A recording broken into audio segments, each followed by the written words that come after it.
That thing. That thing that you have hanging over my windowsill is the most gaudy, awful thing I've ever seen. Um, you mean dress? Yeah, that's what you. That's a dress? Well, yeah, I'm sorry. I had an interview today. I, Black tie. a black tie interview with who? Who took you? Um, uh, Blink. Oh, for fuck's sakes! what? I have a job. I have responsibilities. I That don't. they they You don't don't think I just. had a job? You don't think I had responsibilities? I don't give a crap how you solve your business. I just. No, it's just. You didn't have a cover story, did you? Well, I didn't expect you to ask, and I didn't expect the persons who might get me into trouble to find a dress. You hung it. It's hung right Of course, here. of course, I am moving my stuff. I need to hang it somewhere. It's expensive enough. I don't want it to get ripped. I swear to God, I think I'm the only one who can keep a secret in this goddamn place. This I'm is. sure you can. I don't do secrets. I unveil secrets. That's my job. I'm a journalist. Uh, Currently, two palms are at his forehead. It. So where are you heading to? What now? Yeah. Well, it's getting kind of crowded, and this was not even half of my stuff. Now, How much stuff do you have? look, I, I I, had I one can't guy who walk spent around this fifteen place without thousand knocking over one of your dollars luggage. Oh my God. on clothing for me. I didn't ask for that, by the way. No, no, I'm sure you did not ask in any way, shape, or form, nor subtly, nor implied anything. Wow. You actually think that I would ask for something like that? Like, dude, I don't like that kind of clothing. Give me a baggy pair of jeans and a t-shirt and I'm fine. You should, like, have you seen me at all? Yes, I see you. I see you in front of me with your rags, much like my own. But when I go ahead and turn my head and I see that there's this fantastic, elegant cocktail dress in front of me draping my window, I have to ask. Well, I'm sorry. Some people can take different roles in society. Doesn't mean they're comfortable in all of them. So you're a chameleon. From time to time, when I have to, yes. Okay, point on you there. Negative Maybe for you should try it. being a chameleon, not being who I am right now. Yeah, I'm sure you can have. You would look fantastic in a suit. You've seen me in a suit. Mm-hmm. It's a very nice suit. Yep. Wear it for And you special looked as occasions. uncomfortable as a fawn that just learned how to walk. Big words coming from you, learning how to rock on all fours. Well, I'm sorry that you changed a month before I did. Not Not even a even a month. month. Jinx, I don't do jinx. double jinx. Look, dude, just the dress is hanging there for just a bit. As soon as I got it back to my place, it'll be gone from your sight and hopefully also from your memory. No, no. He goes ahead and places two L's with both of his hands, looks at the dress, frames it, then walks over to you visually, frames it on you. No, I don't think I'm forgetting about this one.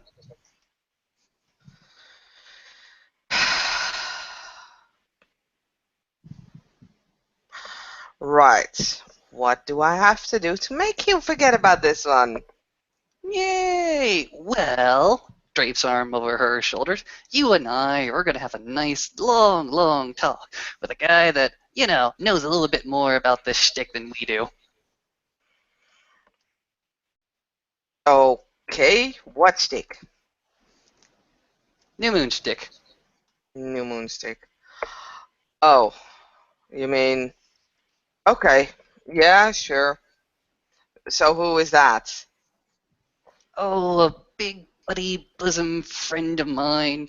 Uh, One day I hope to get back to my own goddamn apartment, because I have no idea whether or not he has eaten all the frickin' freezer pizza yet. I'll be very, very unhappy if he's eaten the pineapple and jalapeno one. Although I don't suppose that he will. Most people don't like that. Frozen pizzas? It's not to like. Well, unless you actually eat them frozen. But, well, Have not done that yet, Lucas says as he starts to guide our dear Sinna out of the cabin. she looks around. Okay, I'm not gonna drag all the stuff right now. So give me a moment. And she puts down the two bags that she had in her hand. Just grabs the one backpack that, as usual, holds her camera, laptop, stuff like that. Hey, by the way, as she walks with him, would you mind if I left my harp here and just a small bag of clothing? I have no problem with that whatsoever, my dear. Awesome. Where are you Just moving to? know, meh, don't know yet. I'll find a place. Mm, Temporarily, you're going to be grounded to the sept. Afterwards, see, it's not like we don't have accommodations here. I mean, I pretty much just stole that cabin from some stargazers when they weren't looking. That's mean. No, I don't know yet. Maybe I can bunk with Dr. Mega. Maybe I can bunk with Travis and Leah. I'm sure that will be allowed. Can't really go to my. I wouldn't feel comfortable going back to my previous hangout. Not going back to the mansion. No. Not anytime soon. It's. I'm getting there, but it still hurts. You'll eventually get there, but until then, all the fantastic time and opportunities to start anew, start someplace fresh, get some bright colors on your back. Don't worry, I'll take you to meet the man in black. The man in That's a black. Johnny Cash reference if you didn't get it. No, I didn't get it. I don't even get what the fuck you're talking about. Johnny Cash. Johnny Cash. You don't know Johnny Cash? Uh, American music? That's the best American music. I'm sorry, I'm not that well schooled in American music. My parents were strictly British. Oh, simple as up for words. Well, at least you know about the British invasion.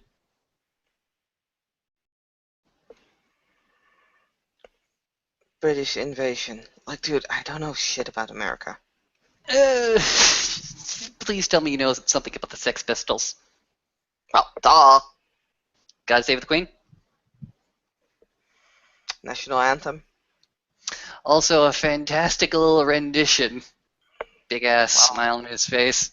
it's still the national anthem, whether or not Oh, they made it better or not. it's not that they made it better or not. I mean, their music is okay. It's punk, so it's not meant to be that awesome, that good. It's just supposed to Their be music loud and is obnoxious. legendary. I know it's a legendary. I didn't say it wasn't legendary. I just saying what it was supposed to be. They literally, lead singer. You know how they Yeah. auditioned?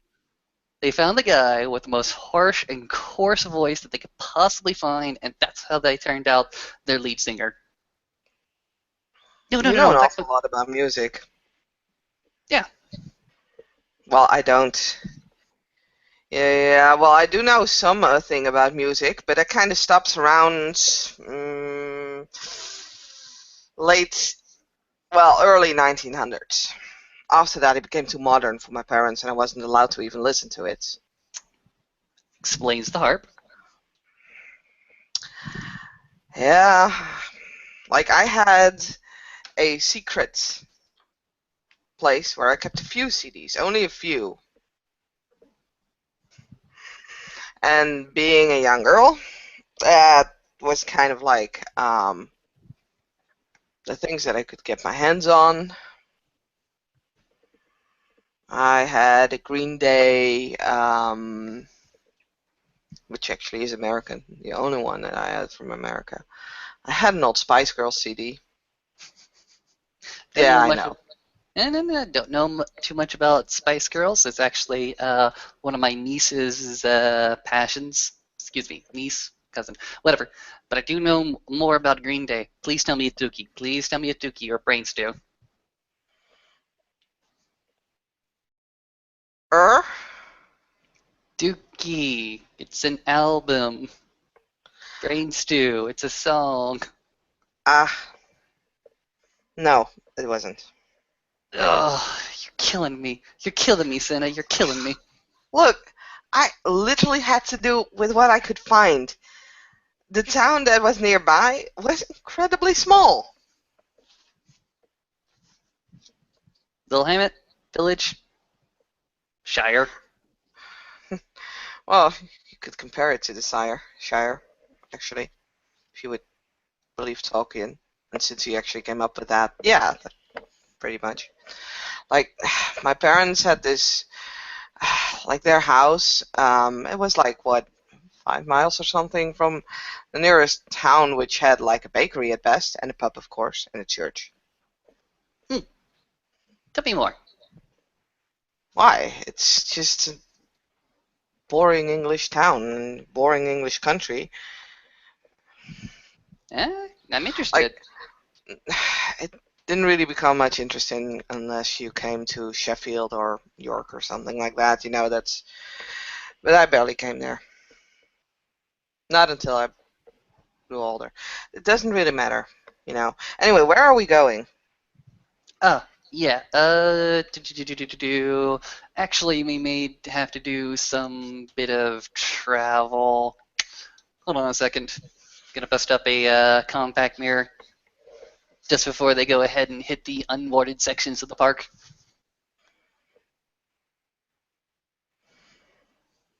She watches Lucas closely. He's holding out for you.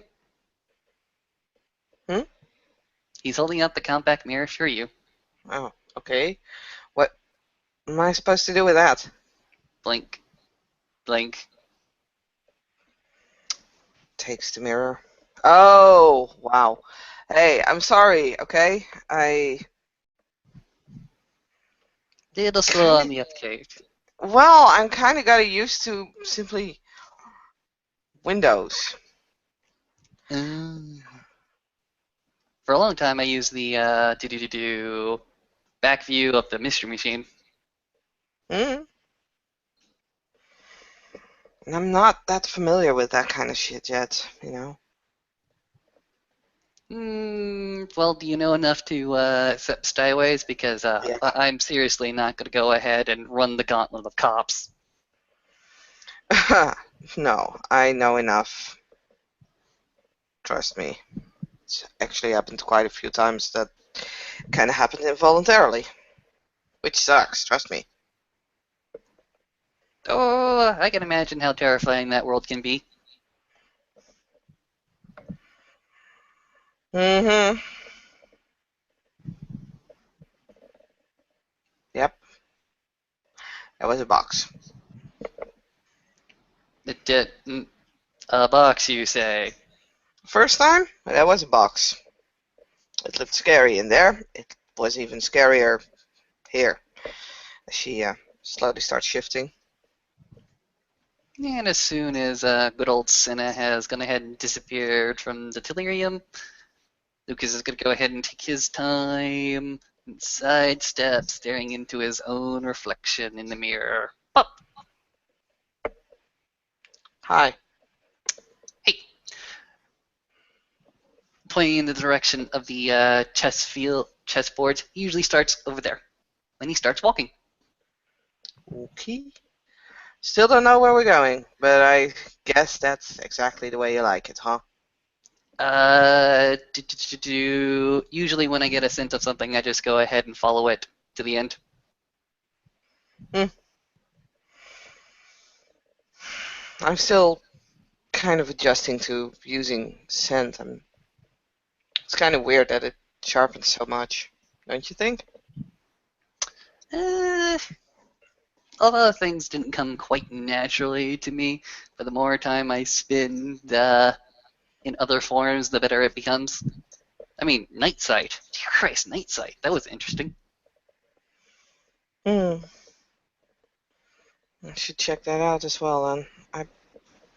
I don't know, the first few days I just prefer to be in a different shape, mainly because the way you feel feels different. Hmm. So assume that you did not want to be you. Yeah. Doesn't take a child of God to figure that one out. Hmm. Yeah, it was that obvious. I'm glad that you're starting to get out of your shell. And glad that you returned to Hamid. Well, I went to see him, and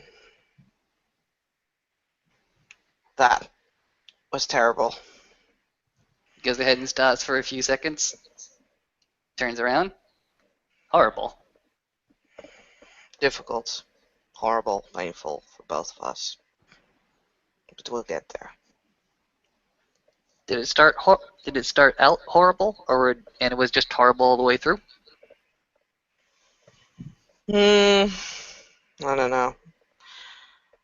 It's,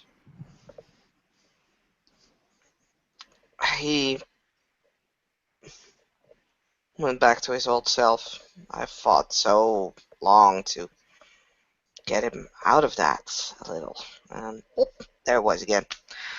Well,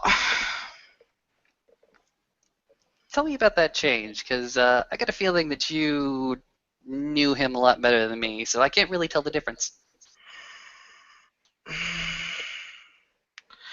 I'm not quite sure if he would be comfortable with me telling that, but like, there is a reason why no one really knows him that well.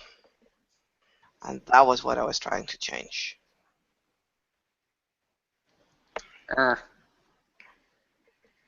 let's see, let me think for a few seconds. What is the words that dear Auntie Rin used? Uh, mm, nope, can't get it. Hmm? Rin gave me some fantastic words to comfort me when the change happened. Just goes ahead and shrugs. I'll find my own way. He went ahead and told me that two Garu who are packed up can know each other on a different level than one Garu and one Kin.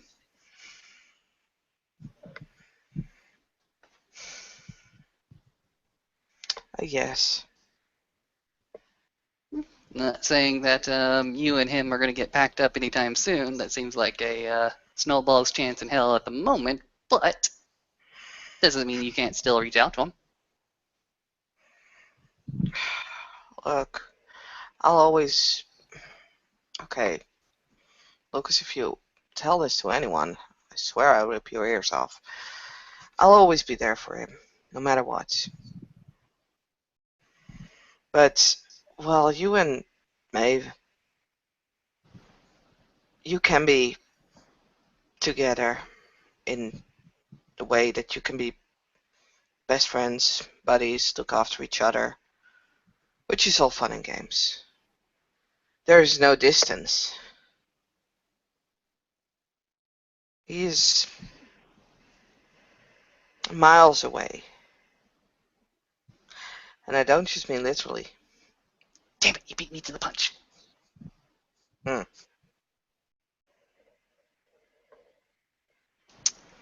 Well, still think that's something worth pursuing? Just opening it up? I have my own goals to pursue at this moment, and we'll see. Can't predict the future. Maybe at some point. Maybe at some point we'll be able to predict the future. Got it.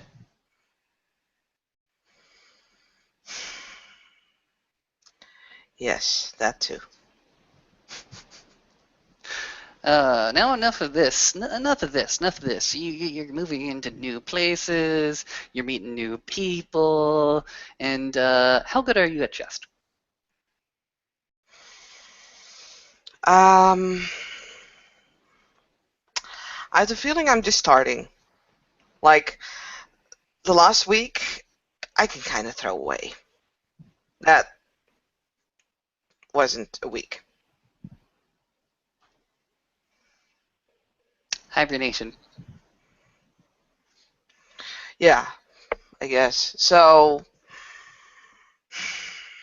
I'm willing to make an effort. I'm willing to make this work, but I don't know. I don't know a lot of people. I've always been doing different stuff. Um, so I need to learn what it's like to be cub, I guess. To be this. I But get a hey, I'll feeling. get there. Yeah, I got a feeling that you get it. Didn't Daddy already try to run you through all the niceties, the basics, the forms, the rage, the The what? gnosis, the rage? Yeah, no, I knew that already. When I was a kid, I had rage. Yeah, interesting. So that's what all the frenzied conversations from the Silver Fang was all about. Gotcha. I didn't think that was true. I kind of think that you're trying to be funny, and it's not working.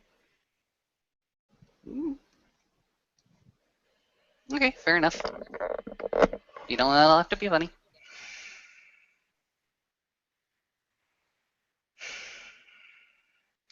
No, I know about rage bits. I know about gnosis bits, but I knew that. Katori Raya tried to explain Talia a little bit about tribes, but I've heard that already. So that's kind of the stuff that I already know. You and me, we came into this quite knowing. It was Maeve, Talia, and Albert over there who had to first change unknowing. Hmm. Well, you know more about it than I do. I mean, you've been doing this your entire life. I've only doing this for like what, the last couple of months. Mm, you tend to pick up a lot of things over a summer, Hmm. which is basically how I think it should be done. Get It's a not bunch of bad. kinfolk, have their first change, throw them into summer camp far, far, far away from populated areas. Let the change happen. Well, maybe there are tribes who actually do that. Hey, and as long as they have a nice sports program, I'm sure everybody can get their energy out of their system. Speaking of sports, there's a recreational center here within the park. I usually go ahead and do a quick game of horse with Maeve or anybody else who's around. You any good at basketball? Uh, nope, but I guess from time to time I need to let go of some steam, I guess. You know. Hmm. What about So, volleyball? Any good at that? dude, I suck at sports. Really. Much better at the harp. You keep pointing that out. Yes, actually. But, well, I guess by now it should be time that I try to improve at least. So, I don't mind if you want to hook me up for some game that's cool, if I'm around. Awesome. I think it's a good way to go ahead and ease people into the lifestyle. Believe me, there's a bugle call at 5 a.m. every single morning. So sorry the rest of you got to go ahead and suffer through that one. Yeah, well, last night I was too drunk anyway, and the nights before that I didn't really care. Well, actually, I have something that really makes it easier lately to sleep. Got a gift from Leah. Earplugs? Yeah, something like that.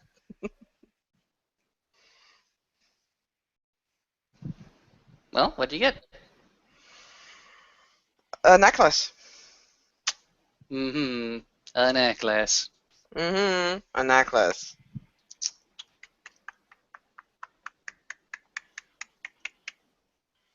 Cunningly disbelieving on this one. Okay. I have no idea how a necklace is supposed to help you sleep, unless there's like, I don't know, little tiny tablets of sleeping pills inside there. For someone who just changed into a biting, clawing, and howling monster, you think surprisingly mundane. I find that many problems here are quite mundanely solved. Hey, first rule of magic. Don't use magic. Exactly. Good trick is better than magic. Ping ping. What's been your experience with the magic then? Like real Yeah. magic. I mean, you're like talking to me like magic is a real thing, and yeah, yeah, spirit magic all around us. Uh-huh. So that's not magic? Like, what's Mm, magic? Magic is just a word that well, humans created to put everything under that they can't explain. I thought that was language. Hmm. No, language is everything that they use to try and make it explainable. Okay, so in the earliest days of man, when they were still trying to figure out why the sun rose and the moon did not show its face or it kept eclipsing, they would go ahead and explain that as magic. Yeah, magic and gods. That's how the entire concept of a god was found. You know, Zeus, um, Odin, Wodan, Mm. Luke, um, like all of them, weather gods. Why? Because we can't explain the weather. We don't know why the sun rises or why lightning strikes and why storms blow. Gods who create magic. Mm. A tree hits your head because lightning struck it was a punishment of the gods. Later on, we found that it was actually explainable. Eh? Eh, Gods and magic. magics, entities, aliens, angels, spirits. Still couldn't really tell you what because it had waves around the entire penumbra. All this is, but Nope. I know the basics at least. Well, I don't know much more than the basics either. It's like I know there are more worlds than just this one. I've heard of several by now. Certainly That's can't kind of imagine. weird. But I've only been here. Well, and normal world. Where have you traveled? Here. And No, normal I mean, world. like, In the normal world? yeah. Um, Eastern Europe, Africa, Egypt mainly. Uh, Middle East, India, Southeast Asia. Um, Never been to Japan, wanted to. Um, Siberia, fucking cold. Um, just West Europe, Belgium, Germany, France, Spain. You seem like a well-traveled woman then. You know that I wrote stories for travel magazines. Oh, I know what you're famous for, definitely. Usually you need to actually experience said travels. That or be really, really, really good at making up a story. I'm both. Really good at making a story and having traveled to far, far away in exotic locations. Well, you read my fish story? Yes, I read the first story about the Mercury. Notice there were no facts in there. No references, no scientists in there. Nope. Yeah, my faith in humanity dropped a few, actually several different magnitudes when I saw how many hits that article got. I am sad. It's amazing what you can do when you understand the mindsets of the masses. I'm not proud of it. Well, kind of proud that I managed to pull it off, but I understand your disappointment, and yeah, trust me, even people who pointed that out, besides the fact that there were fewer than people who were actually sharing it and believing the story, got, I don't know, publicly humiliated by said masses. I'll say this much. The viral nature of humanity and how much we love inflammatory articles, at least you know it, and at least you're able to use it for the cause. Exactly. It's, in the end, it served its purpose. It did serve its purpose, but you and I both know there's a lot of money that goes into our enemies' pockets. Mm. A lot of ability to go ahead and push through whatever the fuck they want. Yep, it counts pretty quick. Yes, you know how they went ahead and threw that FDA total advisement. That was really damn Mm. quick. Yep. And soon it's going to be in more meats than, well, soon it's going to be in just plain more meat. Olaf's going to be very, very disappointed when he has to put down his pork buns. Sure he is. New Year's coming fast. And if this continues, I think the entire Sept is going to go on a hunger strike. Oh, that'll be hilarious. Why are we gonna go on a hunger strike? Uh, well, Did one I or miss two something? things. One or two things are going to have to happen. One, we're going to have to try to find a new way to supply ourselves with the dietary substance. We're going to find a new way to Mm. supply ourselves food. Or two, we're going to go ahead and starve ourselves. Well, because of the police? No, not because of the Or police. fish? The fish, the fish. Oh, the police is an entirely different story.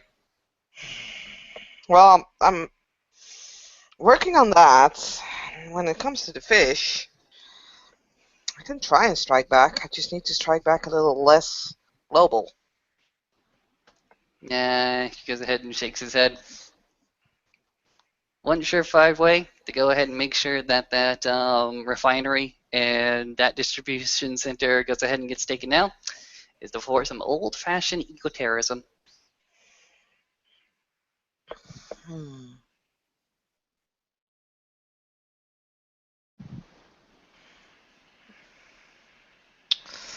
No, that would be useless.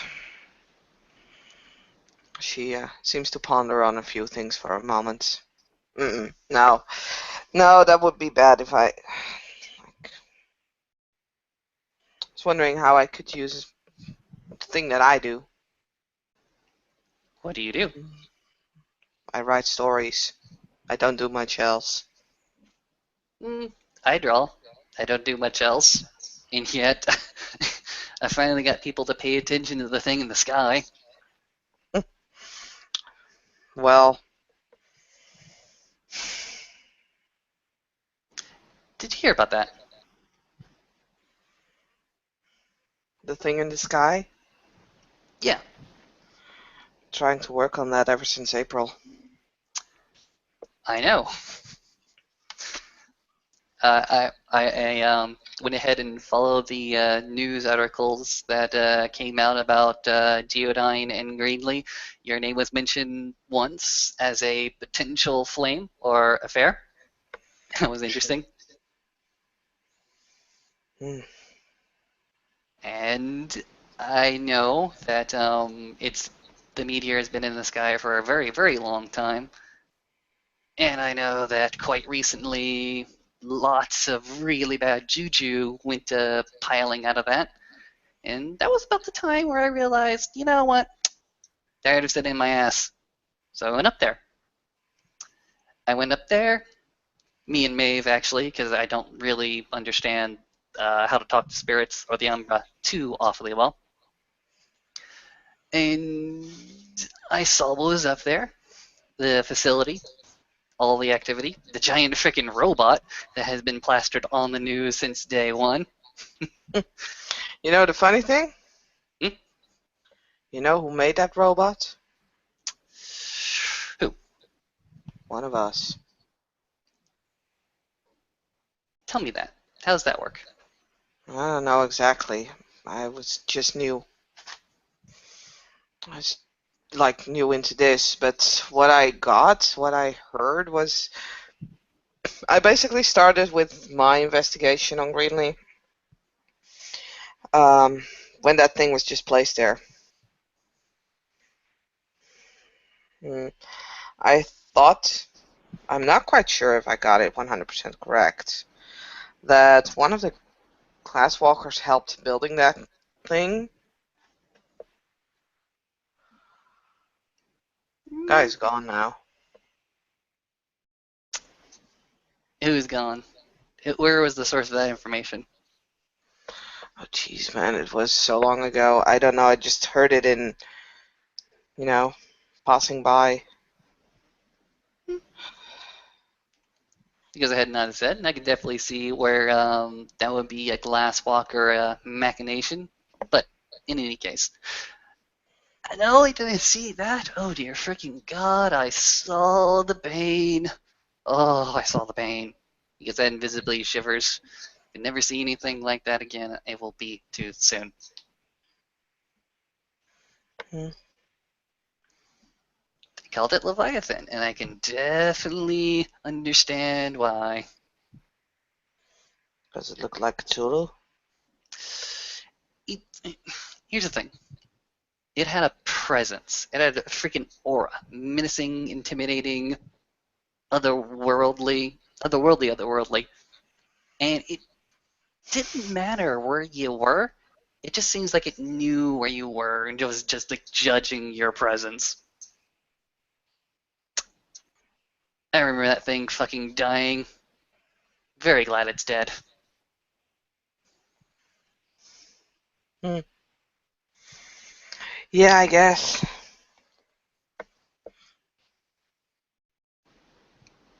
That was the first trip up there, at least. No, he didn't die the first time, but we came back with the information. Uh, you remember that that bit of blood on my pant leg. Yeah, that's when I got that. No, I don't remember, but sure. Oh, wait. Yes, I do remember. Sorry. Hmm. Yeah, I went to talk to them then, right? You talked to the visiting Fiona. Mm-hmm. I imagine it did not go well. In fact, I know it did not go well.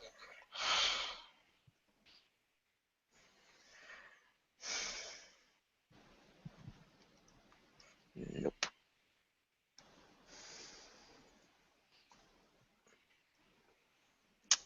Very, very sorry that you were attacked. I did not think that they would do that. There's like nothing, no intention. I was completely surprised.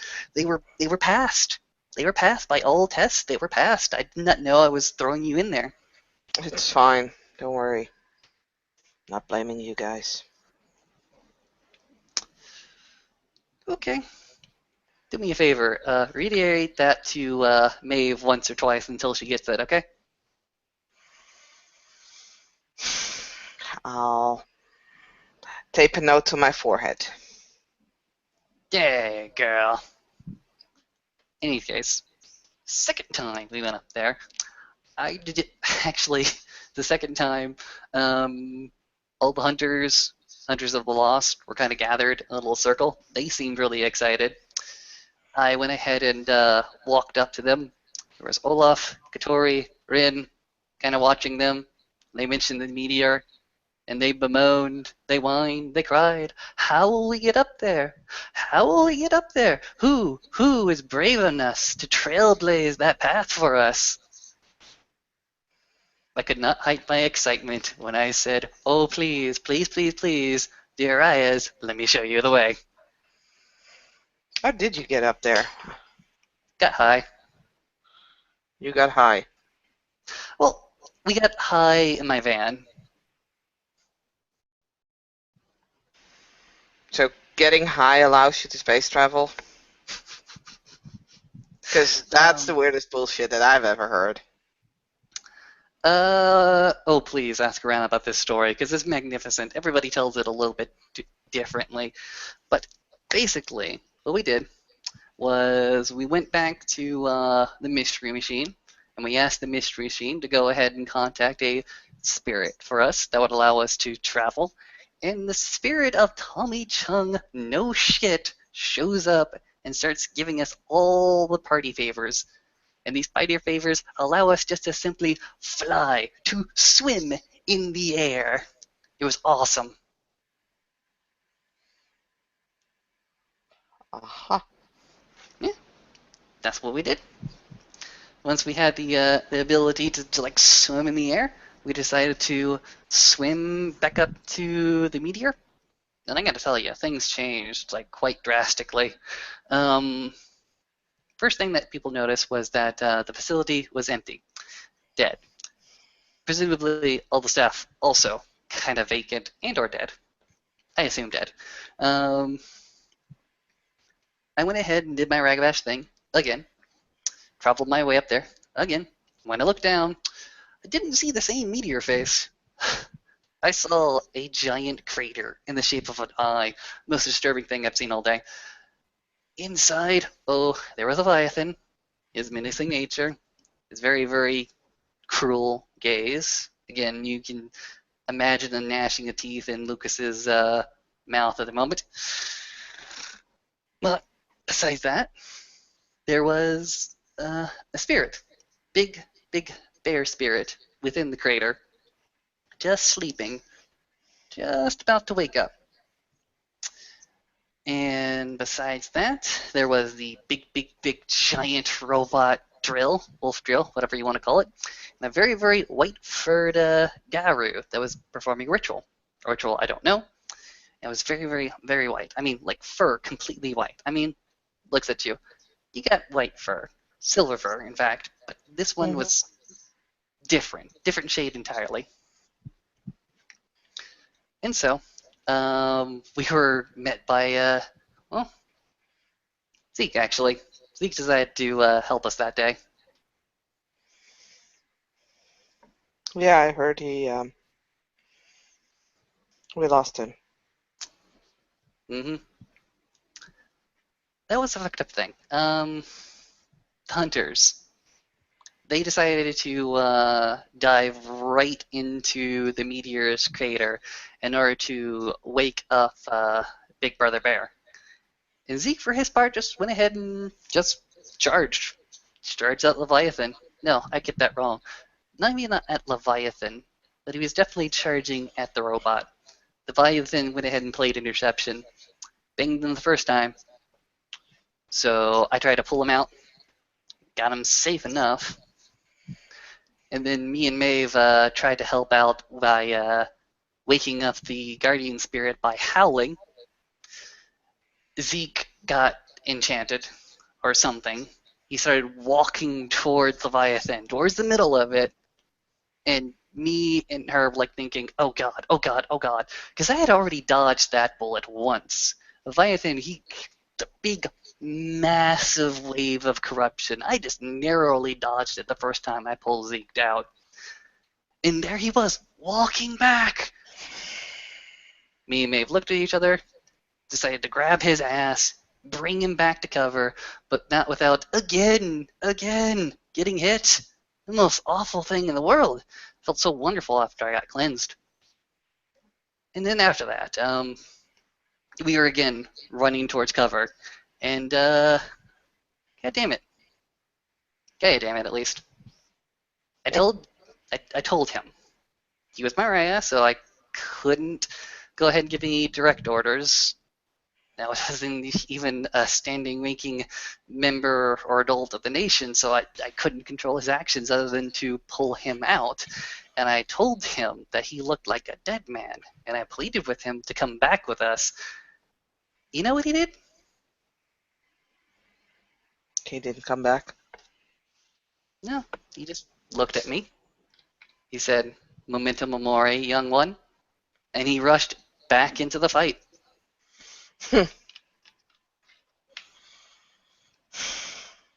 And after that, He was the last of that group, yeah. last of which group? Memento Mori. The pack. Right. I forgot. You of all people. Surprised. You know what? It didn't really hit me. I mean, I kind of thought of it. It just didn't hit me. Didn't make it a realization until now, I guess. Eh, weird.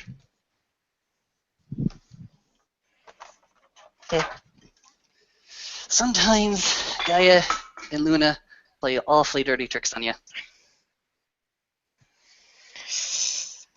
Yep. I know. They say that she has a plan. They say all the spirits have a plan, and that their wisdom is infinite. But sometimes I think that they're just the greatest tricksters and trolls you could ever imagine.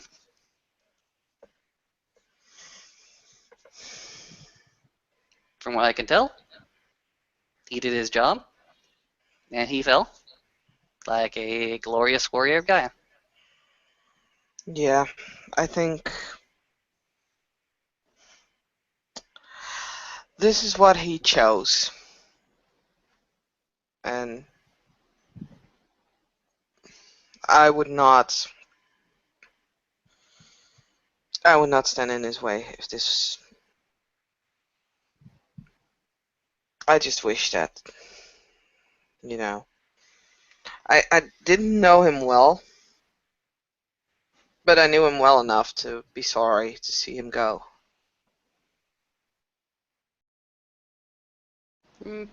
How did you know him? How do you remember him? Someone who got things done, someone who was there when he needed to be. He was practical. He he had a very nice tech shop. Well, shop. that place. Hmm. Well, he was one of the few people who listened.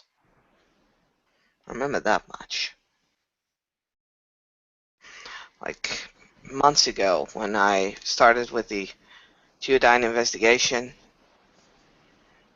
the people who were there and who were busy with that as well, they had all these ideas. And he had ideas, but he also knew how to listen, and I think that's something that a lot of people in the nation do not understand, the power of listening to others. It's like a lot of us are just simply screaming and shouting, look at me, look at me, look at me. Hmm. Wasn't like that.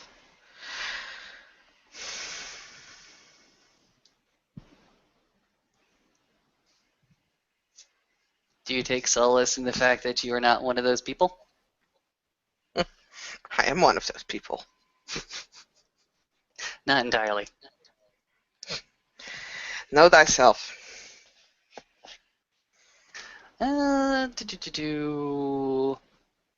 Well, actually, yeah. You know what? You and me, we'll go ahead and see how it goes. All right? See how what goes. Whether you're as boisterous and as inflammatory and as prone to throwing a fucking hissy fit if you don't get your way or if things aren't progressing as you want them to, or if you're one of the cool-headed ones that simply very, very quietly gets the works done behind the scenes. I am me. I cannot stop being me, and I don't want to stop being me. I get things done. Sure, I throw a hissy fit. I get things done as well. Will I change? Maybe. Still be me. I'll still be awesome. I won't But, change. shrug. How about you? You're talking about whether I'll change? Well, you said see how things goes. How do you expect your thing to go? Will you change? Will you be a listener? Will you be a shouter? Mm, listener, shouter. I remember when I was still Ken, I was not a shouter. I was very much one to just stay in the background, quietly do what needs to be done. However, when those Fomori actually hit, nobody was doing a goddamn jack thing, so I went ahead and overstepped my rank and my bounds to go ahead and order people around. But that was different. That was emergency. You're proud of what you became, aren't you? Uh, having the first change, becoming Garu, Hmm. on the he goes ahead and looks down at himself, looks back up at the moon. It didn't poison me. Well, I that's knew good. that. Eh, Well, go on. I'll say this much. I got played a really, really, really dirty trick by Luna. And I know I got played a really, really dirty trick by Luna, but I think that she was trying to tell me something. He says he's like looking at the Luna's reflection, like gesturing quite vividly to her, because we're like in a gibbous and a full moon at the moment. So, what I propose to do is go ahead and take this blessing given to me, make the best and the most out of it for myself first of all, and then maybe everybody around me.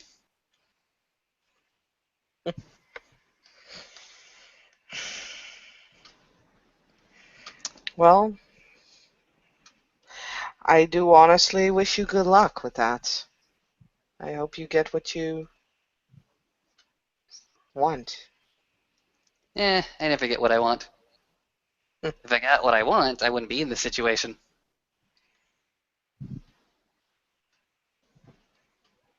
I guess.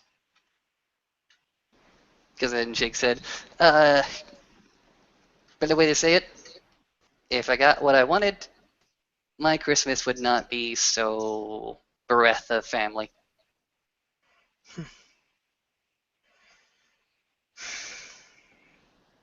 But since the change, I have the opportunity to make a new family. You do. Do you like bridges?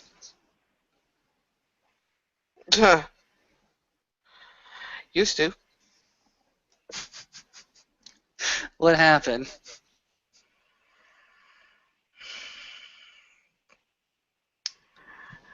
Bad experience. Scary? Yeah. Did you get hit?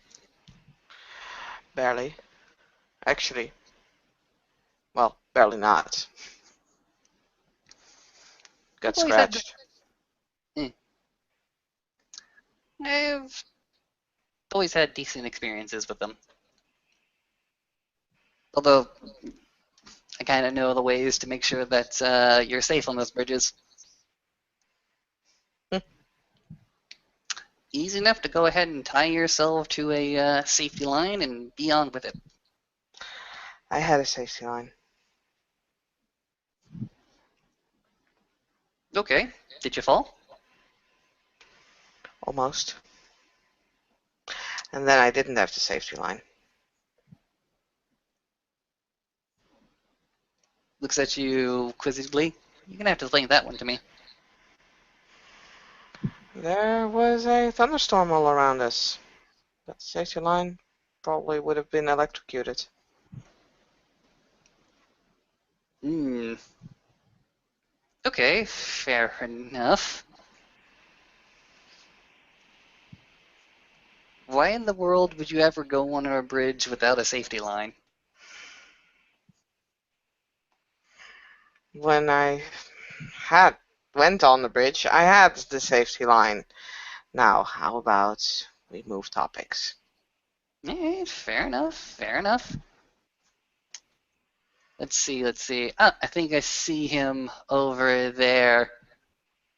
Lucas is going to go ahead and change demeanor quite suddenly, quite fantastically. He goes ahead and spreads his smile over his face in his goofballness. Go ahead and get bounding up with energy, literally freaking bounce as he goes ahead and sees, oh, Garrett Cosma coming around the bend as he goes ahead and yells out, Garrett, waving his hands quite maniacally in the air. Garrett sees the excitable Lucas, and Lucas will see the utterly unexcitable Garrett as he rubs his forehead and braces for impact.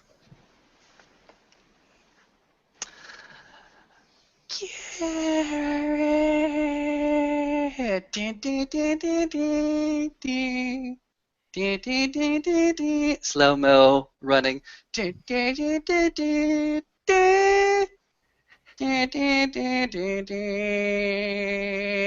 Doesn't quite make the leap, but he goes ahead and rushes towards you and comes to a skidding top in front of you. Hey, Garrett. What's up? Nothing much. Points the newbie. I need you to go ahead and school the newbie. He'll look and see Sinoff in the distance. Is she doing better? Uh, let's see. Lucas goes ahead and stands up a little bit straighter. Yes, she's doing a little bit better. She's eating. She's talking. She had the talk with him, Oh, and good. yeah. She's starting to get more out there, and she's thinking about moving out of the cabin. In fact, she is moving out of the cabin.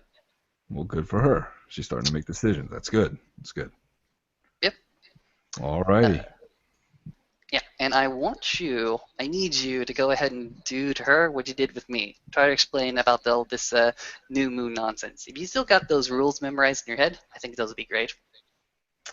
Don't know if I remember the order, but I think I remember most of them. It was kind of off the top of my head. I was kind of bullshitting you, Lucas, but it ended up sounding good. I know, so long as it sounds good, no, it doesn't really matter. You taught me that. Don't give a shit. Well, off we go then to the student. All right. Lucas is going to go ahead and wave OD or Cinna around. She'll kind of shake her head as she notices the obvious change in Lucas's demeanor, and walks up to the dynamic duo. Different dynamics, same duo. Well, same. And she'll fold her arms in front of her chest. Hi.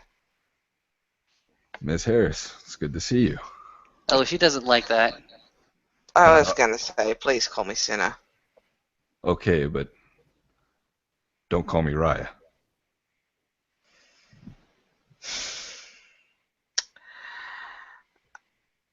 I know we met last week, but would you mind redoing introductions? It's kind of a haze. I understand. I am Garrett Cosma, and I am a fellow Ragabash. Cinna. Cinnamon Harris. Recent addition to our group. When we last spoke, you kept calling me Raya, and I kept saying, hey, please don't call me Raya. And I knew that you didn't like to be called Miss Harris, so I was just trying to poke at your ribs a little bit, and we come to a little mutual understanding, you know? Payback time, huh? A little bit, yeah. You know what they say about payback? It's a bitch. Yep. So am I. He smiles and he gives you an approving nod. I'm glad to see you're doing better. Just keeping up. So, Lucas here says you have some questions about your role in all this. Well, questions would imply you would know what to ask. Yeah. Now, I know a little bit about the different auspices, but I always expected to be looking at it from the outside, and now I find myself Right smack thrown in in the the middle middle. of it. Yep. Well, us new moons, we have a variety of roles in all this. Uh, First is some people say that we're the scouts. As one other Ragabash in the set put it, we are to be Gaia's shadows. And That be was all, the whisper in the darkness, wasn't it? is that his deed name? No, his deed name is actually Rocks Like Stones. That doesn't make any sense.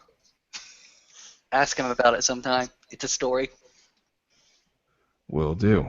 Okay. Anyway, yes, that was him. No idea. Logan Garrus. Slogan the Ragabash? Oh yeah. Oh, I didn't know. Yeah, we come in all forms. Apparently. So yeah, there's that aspect to it.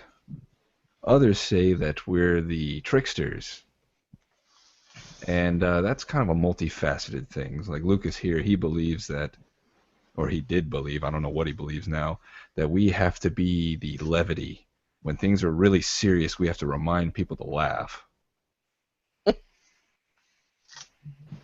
So I don't know how good you are at jokes, but I'm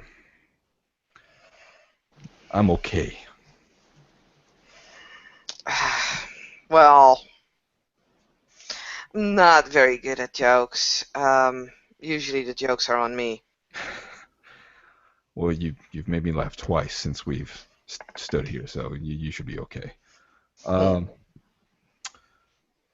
Now, the third, and what I believe is the most important aspect of our role, is to be the questioner. Sometimes people can get a little narrow minded, set in their ways. It's our Yeah. job to snap them out of that.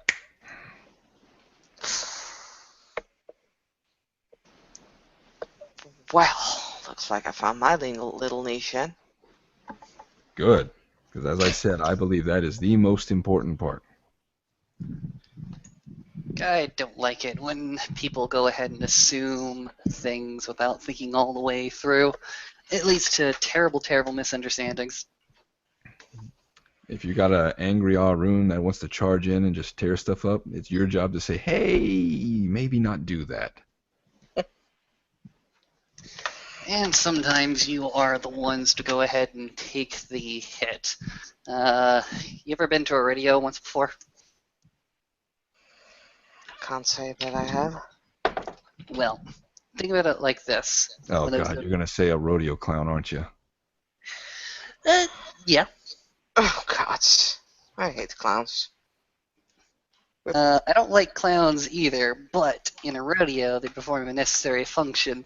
When the rider goes ahead and gets bucked off and they're facing the horns of the bull, it's actually the freaking clowns that step in, grab the attention of the bull, and lead it far away from the rider so that the rider can get to safety. Already done that a few times before. That's That's not something I've done. Well, I've done that. That is such a weird take on a Ragabash, Lucas. It might be, but sometimes it's the most effective. Well, I Like, get it. like the only reason you're making that connection is because they're clowns. No, I'm making that connection because they go ahead and redirect somebody from doing something stupid. The bull's not doing Sometimes something you stupid though. It's just following instinct. there you Oh. go. Learn something new every day, don't we? See, here's the other part about being a questioner. You have to be willing to question yourself. And right Ah, there, Lucas made me question myself. You teach others, but but you got to you be also willing to have to be learn. opinionated. Yeah, that too. You're not opinionated, and if you're not willing to fight for your opinion, then you cannot make people question theirs. No doubt it's important to have conviction, but it's a little bit egotistical to think that you always are in the right. I always am in the right. And if Oh I'm not, boy. that means I'm doing something wrong. Yes, and if you are doing something wrong, Which I can't, because I'm always in the right. Circular logic is bad. yeah, I'm Sorry, it's lame, I know. you're pulling one over on me, aren't you? Yep. Good job. Good job. Now, I kind of went through like all these lessons, like lesson 1, lesson 2 with Lucas. I don't really remember the order, but the first one, the golden rule about being a questioner, is you have to not give a shit. And what I mean by that is you can't give a shit about what happens to you. You have to be willing to take charge and not be afraid to question. Now, don't be suicidal. Don't get yourself killed because, as we know, these things follow their instincts and tend to get kind of angry if you poke at them too much. So, Mm-hmm. so start with not giving a shit and then scale it back to some area where you won't get killed. Yeah. Lesson 2 is don't touch. Because we can get away with saying a lot. People forgive us for so much shit just because we're ragabashes. Well, But, that's an improvement. oh yeah, oh yeah. I'm telling you, it's amazing. So, rule number 2 is you don't touch. Because while we get some leeway for our words, if you touch, that's a threat. And they will bite back. Mm-hmm. Okay. Yeah, that's the most important parts of it. Now, whoa, no, I'm forgetting the last one. The most important part. Consider the ripple effect. Every action sends out ripples, causes a chain reaction. So when you question something, be aware of what effects it's going to have before you do it. Look before you leap. Huh. Well, there lies a definite learning curve. Yeah. I think I have the other two down. Mhm. Because, well, not giving a shit. I think I've kind of done that. It's definitely the Oh, easiest no. one. Well, yeah. I kind of nailed that one. Although I don't think Travis was really happy when I told him about a certain white howler thing. Oh, I've had an encounter with Travis before too. Yeah, he can't handle that kind of shit. Um, But again, were you a Hitting Ragabash the first someone. time? No, See, now that's you are. kinfolk. Now we Yeah. have to take that shit. The hitting, that's easy. I don't even think I would be able to hit you if I tried. Oh, me, you'd be surprised, but others, but Um, I don't even mean just hitting. I just don't touch them. Don't even lay a finger. Nope. mm, okay. Lucas, I mean, when I imparted this lesson to Lucas, it was because he made some kind of wisecrack and then tapped Callie on the shoulder, and then she tried to tackle him. Kelly tries that with everybody, even if you're not using your fingers. Like, uh, It it was the tipping point, I sorry, think. it's not. Mhm. It's not. Don't speak ill about the dead. Oh no, no, it was who she was. Oh, it was pretty much who she was. We're speaking in celebration. uh, she broke my arm. Ooh, ow. Oh, that's why she said that I was smart. Let me guess. You got into a fight with her and you did tap. Yeah, because the fight was over. Hmm. I didn't consider it to be over yet. That tells me something very important about you. I'm stubborn. Well, Break your body. you're willing to take a hit. Hmm. Well, let's just say that we had different opinions on what the fight was about. She thought we were sparring. I thought she was punishing. It's an entirely different point on where you tap. Because when you're getting punished, you're not the one who decides when it's enough. Aha. That's weird. There's a story behind that. What would she be punishing you for? Well, exactly that thing that I can do now. Speaking back? Yeah. Oh, yeah. I didn't do that when I was a kid. I didn't know it wasn't allowed when I was a kid. And Well, even, to be honest, I didn't give a shit. good. You've got that down. I told you I had that down. I'm pretty damn aware about, well, what I have down and, well, I think your trick will be learning how to dial it back a little bit. eh, maybe. It's a good idea.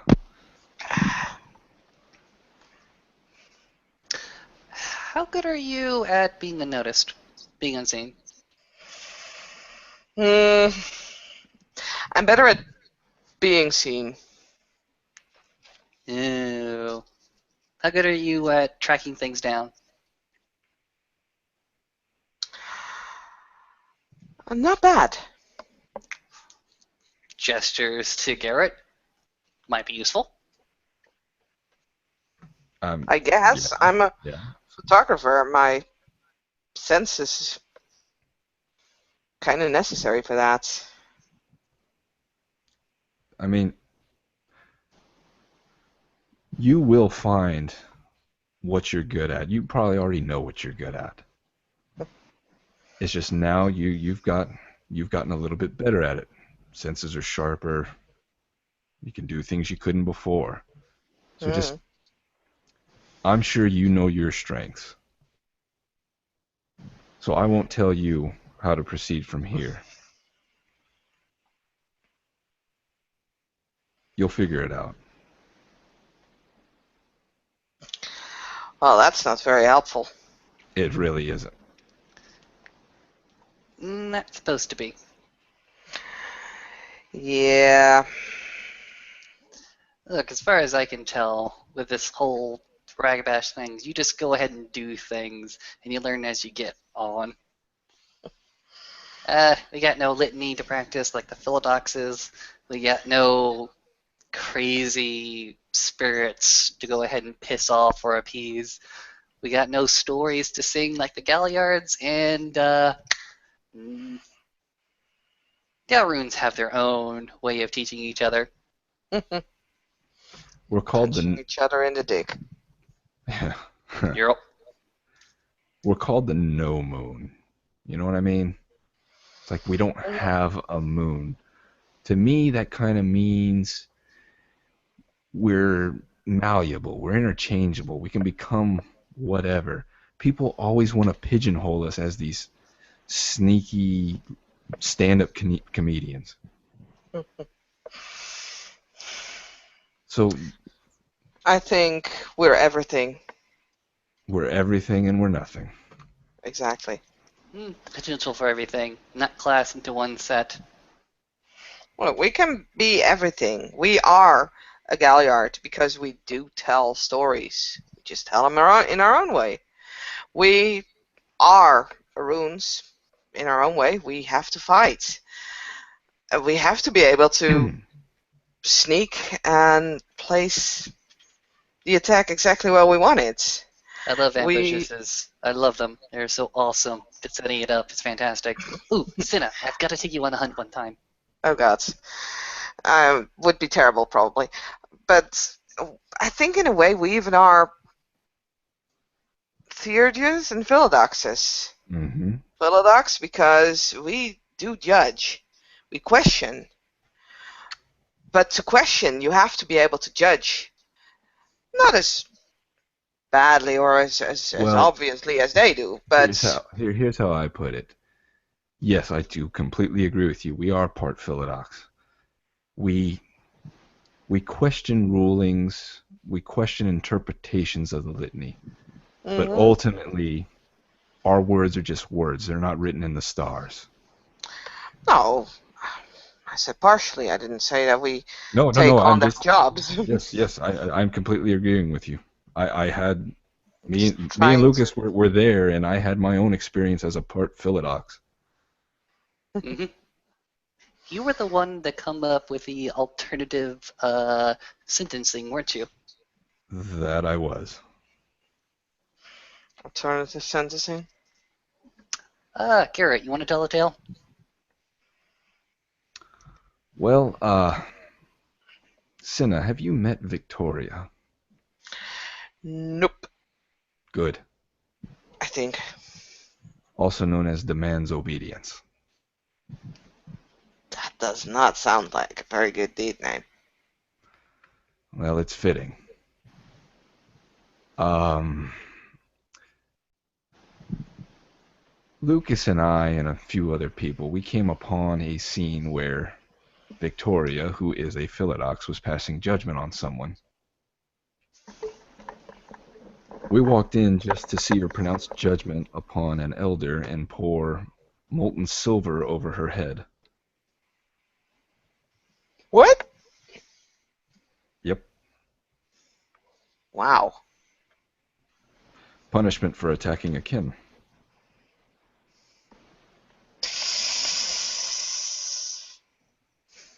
What's the learning on that? Exactly.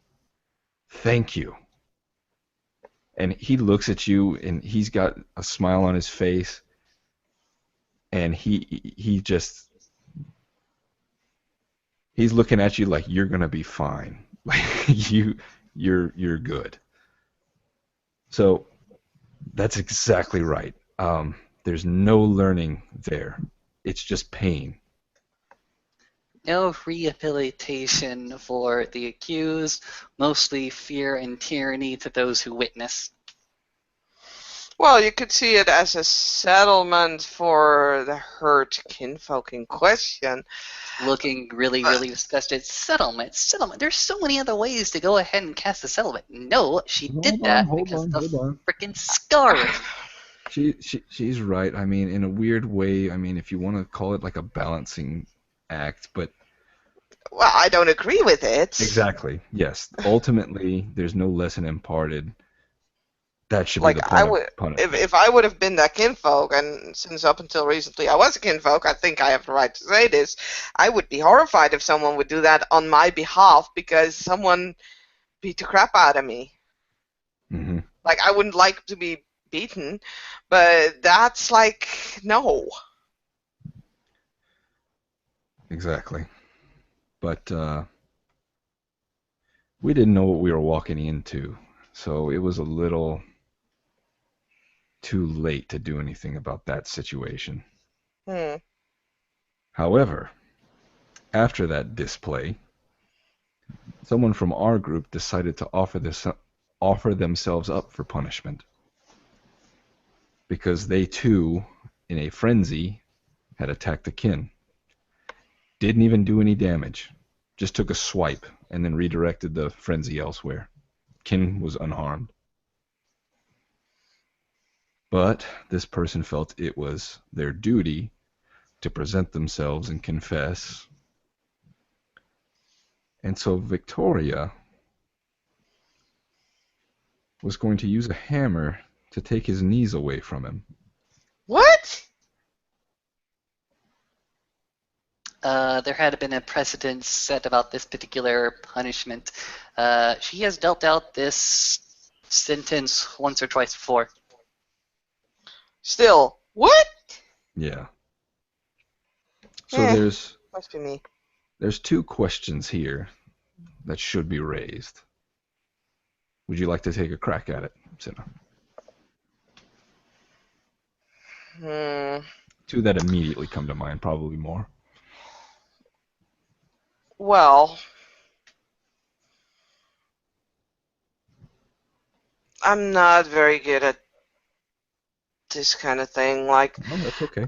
I would say if I were to investigate this, I would first of all, I would check to see what the intention was. But that's me. Um, I would like to know who was involved. Hmm. And, well, what, like, to me, in my eyes, a punishment is acceptable when you, like I said before, when you learn something out of it. So I would not, I would look at the Garu in question and at the kinfolk in question and see how can we turn this into a little learning experience. For that, you would need to know what exactly happened, what the situation was, and work from there on. Here's the thing. Those are all very good questions to ask, and not a single one of them mattered to demands obedience. Intent, irrelevant. Circumstances and context, irrelevant. This man attacked a kin and therefore needed to be punished.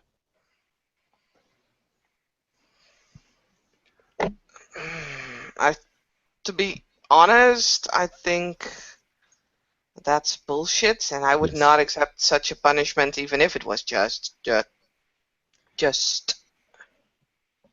Unfortunately, this man, this person, this who confessed, was all too willing to receive it. So it was up to everybody else in the room to start standing up. Lucas here, well, before this person had stood up, Lucas questioned the Philodox and said, "Are you under the same laws? Like, are you subject to punishment?" And she said, "Yes," and commended Lucas for showing the gusto to ask that question. More up, that judgment that she would laid would later be judged by others. That too. So I piped up after it was clear Victoria was going to take this man's knees, and I said, "Hey, listen, this kinfolk provoked this man into attacking," and that's when I got all the BS about how it doesn't matter, how the kinfolk are sheep, and we need to treat them like sheep or whatever is nonsense. What? Yeah, Is she one of those who think that kin need to be protected and kept in golden cages? wouldn't surprise me. Yikes. I don't like her. One of the more stringent members of my tribe, unfortunately. I've dealt with similar ones, but she's definitely the most extreme I've come across. Hmm. Now, later on, one of the other Philodoxes, also of my tribe, uh, said that he would offer himself up for punishment as well because he was there and didn't do anything to stop it. That was brave of him. Ultimately, I don't think it would have swayed Victoria. So then, before the hammer could fall, I piped up again, and I suggested an alternative punishment. I said, how about we we attack something that's a more permanent wound? Because taking out this person's knees is just temporary to our kind. We heal, you know? But he would have been out of commission for a while. Which is useless. And we needed soldiers. We still need soldiers. So double useless. Exactly. So this person, this Get of Fenris, I said, we wound his pride. Because Get, oh, they're full of pride. So make him serve a kin. Do every embarrassing task and make sure that he's visible while he does it. So he's doing that for a month. Mm-hmm.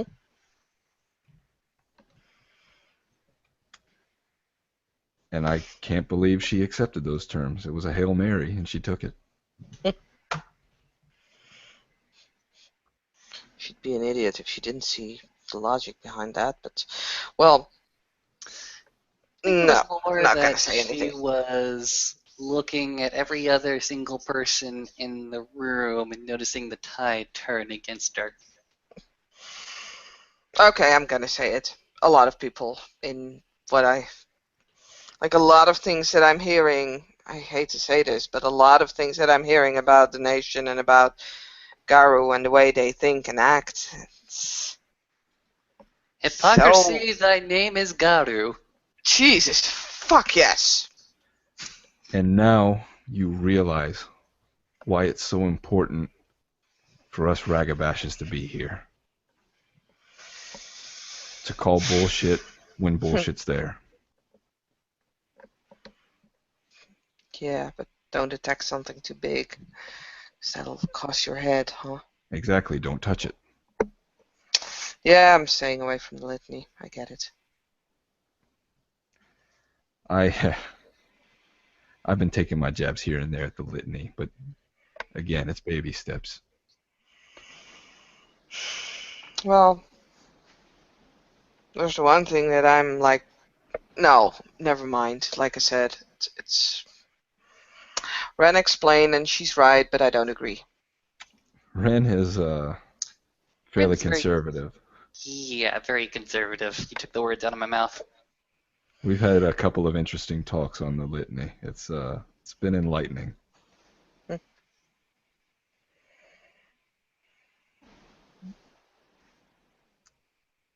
You can feel free to share though. I can keep a secret. Noddle, Sure noddle. you can. I there's one thing logically, I guess I don't even need to say it, that I would question. Okay. I think he can guess it. Let us not assume things. Well, let's assume.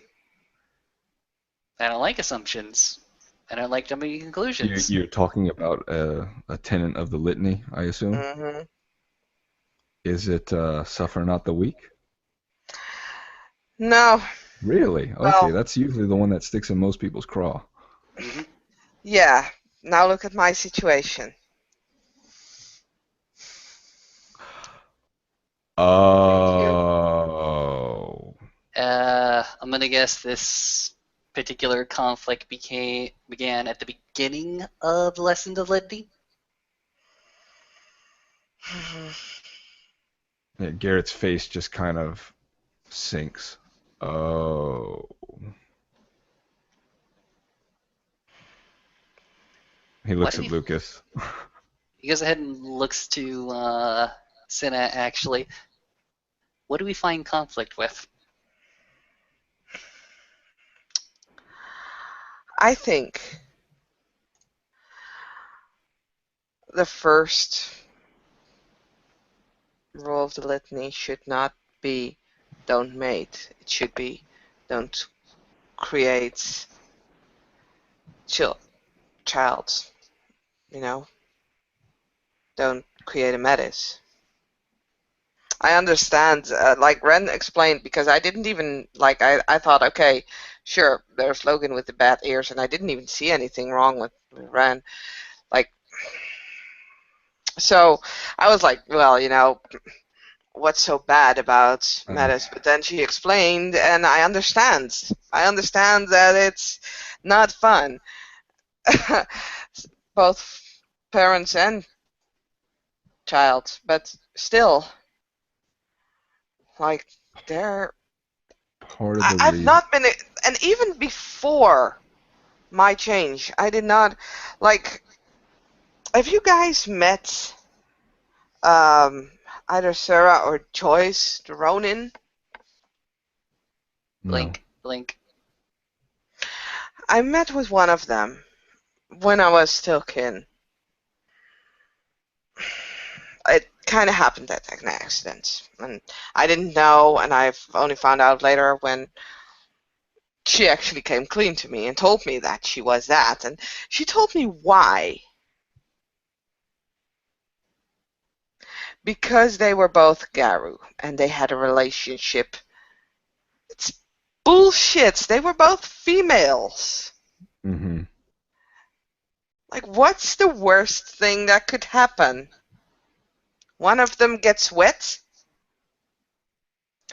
Some people look at that pairing and find complete and utter jealousy from it. Like, I even get the fact that male female Garu would be a security risk on that. I get that.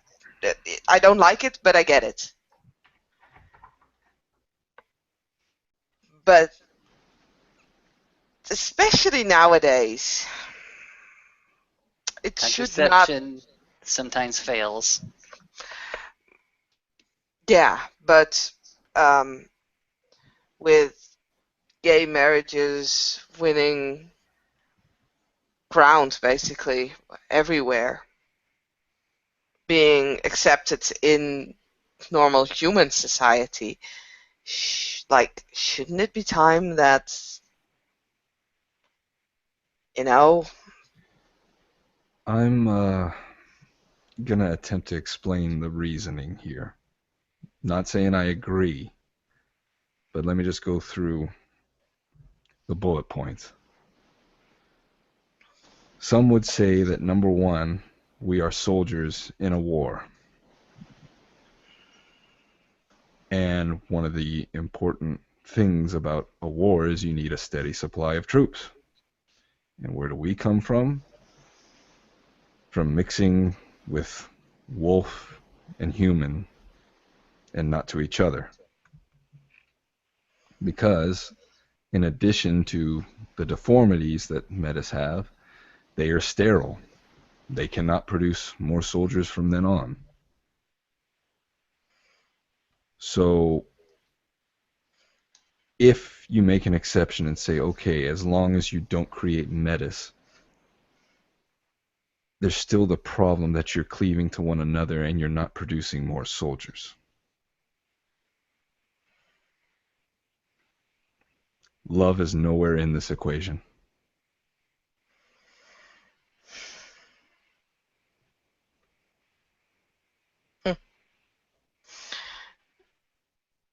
You know, I once kind of blamed Morning Kill. She looks kind of awkward as she addresses him as such. That he was protecting life without actually living it. Started. The more I see of you guys, well, us, is that doesn't just go for him. No.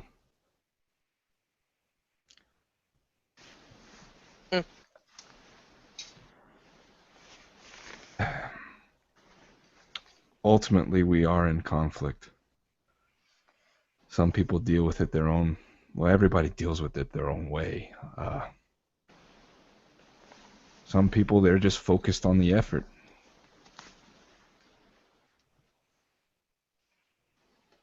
Like me. I mean, I've been enjoying the company of my friends since I got here. Making friends, I should say.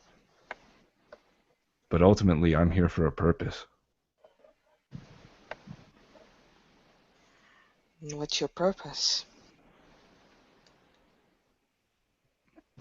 For me, I consider it to make sure everybody else is at their best. And why are you here? What makes this place the place where you have to make everybody at their best?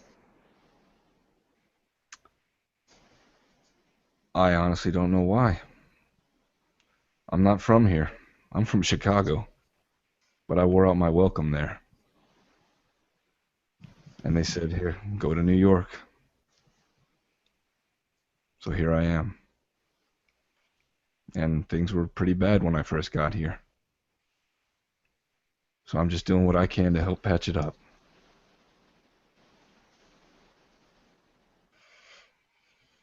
Hmm?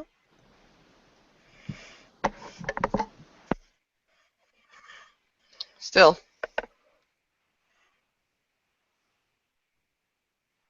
you could do that everywhere. I'm not saying that you should. I'm just saying maybe. You know, I could do it anywhere. But right now, this place needs my help. Well, maybe.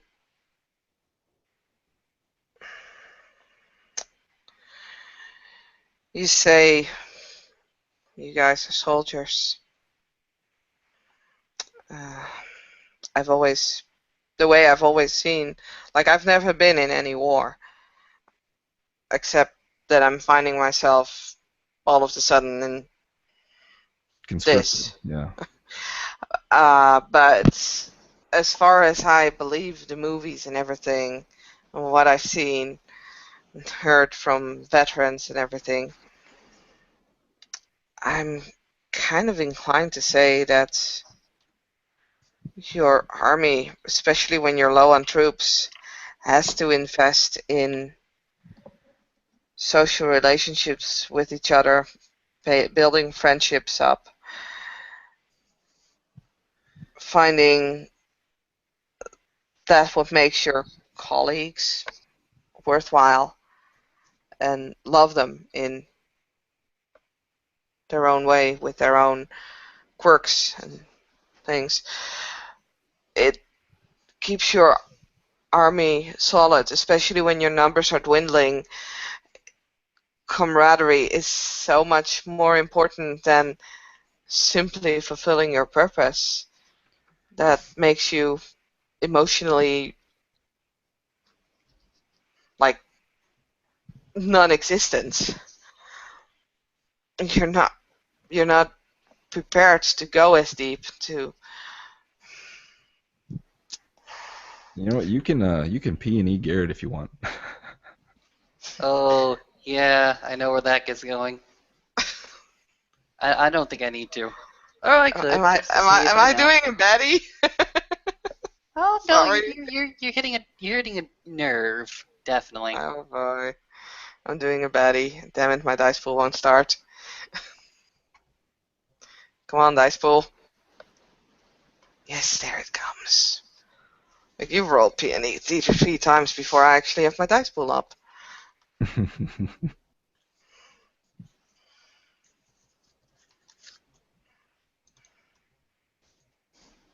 Ha. Okay, does my specialty and attentive count on this? uh, sure. In that case, 5 successes. Okay, and Lucas got 3. Okay, yeah, that's more than enough. Garrett is looking incredibly thoughtful and seemingly stuck in an internal monologue as he's listening to you talk about building camaraderie and all this stuff. And occasionally you can even see him glancing, his eyes just suddenly shifting towards Lucas every once in a while, from Lucas back to you to listen, and then back to Lucas and back to you. Lucas goes ahead and starts up. And why do you think I've been drawing all of the newcomers to me? I'm trying to build that spirit of camaraderie. You were there when we went ahead and had that Secret Santa all set up. I realize that that kind of social unit needs to be built up, especially with the young, especially with those who are just about to come in to this nonsense. Because in the end of the day, when the bullets are flying, all those cubs, Tailani, freaking Maeve, Albert, they're going to be looking at each other and wondering if they have each other's backs. I think you mean Thalia. Talia, whatever. Talia looking at each other and wondering if they have each other's back, and they are more inclined to have each other's back if they know each other, if they've done this kind of bullshit before. It's not just a stupid ritual, it's important. Why the fuck do you think that I'm trying to get the entire Sept to send Christmas cards to the beta? You still think it's your purpose to go ahead and touch them.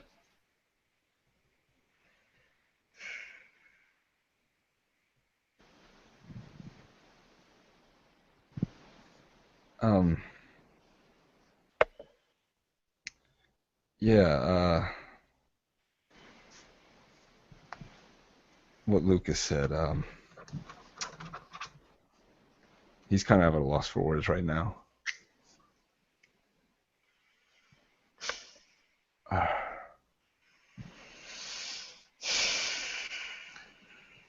They're new. They're unknowing. They have no idea the kind of stress that's going to be put upon them, the kind of burden that's going to be put on them. That's why I'm again stressing that camaraderie, stretching that social unit that you're right now telling me about. I have to focus my attention there.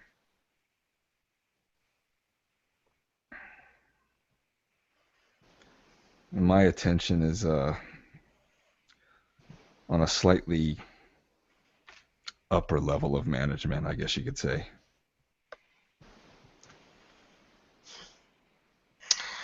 Sky's the limit.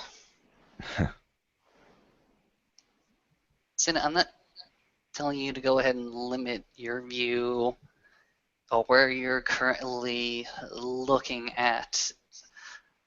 But I have to ask you, where do you find this camaraderie coming from, and who needs it most? You say the Raya, but I guarantee you that we need you here.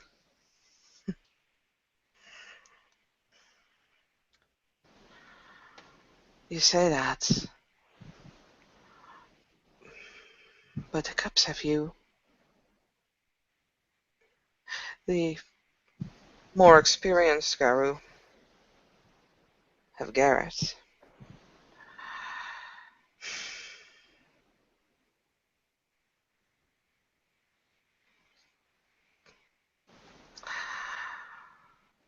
But he has no one. And not just him. Like,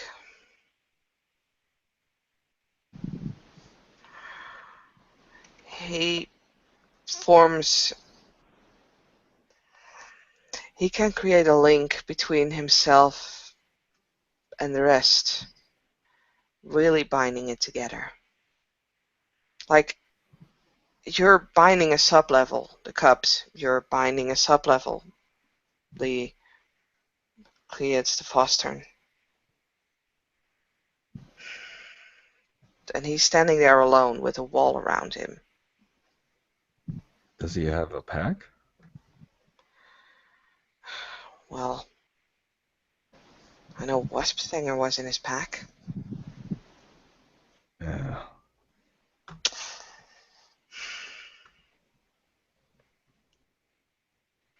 I know Mama Al takes care of him. You know, she once threatened to kill me if I broke his heart. So when I woke up and she told me that I had changed, I kind of was afraid that that would be my last moments.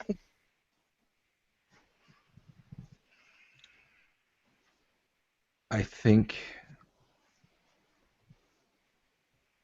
you said he was different after you got a hold of him, and then he kind of reverted back after your change. Um, I think he's still changed from your time together, Cinna. I hope. I mean, you were in a very, very bad spot the last time I spoke to you. I think we might want to change subjects rather soon. Only one last thing I'm going to say.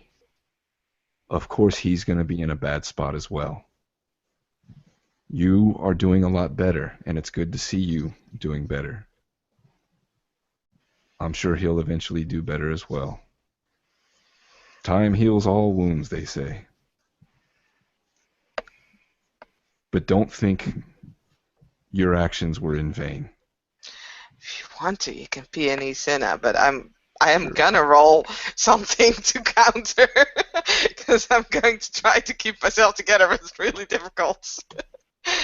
Manipulation, subterfuge. It's not that high, but luckily I can add some shit to my I got dice. 3. I got a specialty in body language. Nice. Don't worry, you're gonna bypass both of us.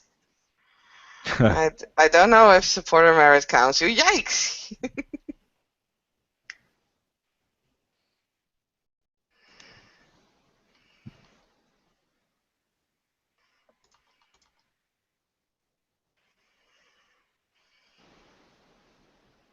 But yeah, no. She it does seems like she's doing a lot better, an awful lot actually.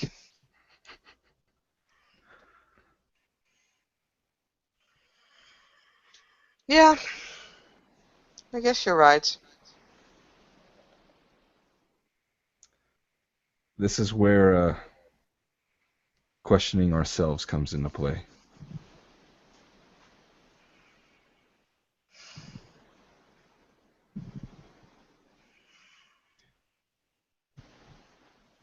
You think I'm trying to hold on?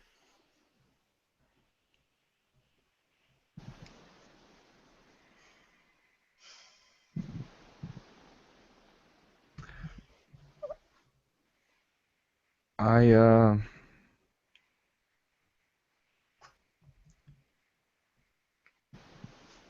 I don't know.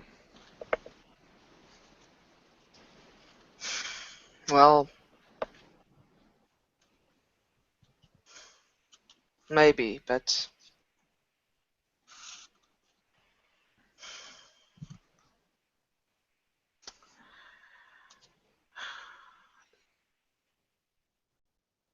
I don't know. For a while it was the only, well, not the only, but my main purpose, at least when, well, Garou Society considered it to be my main purpose. I was okay with that. I need to find a new purpose, and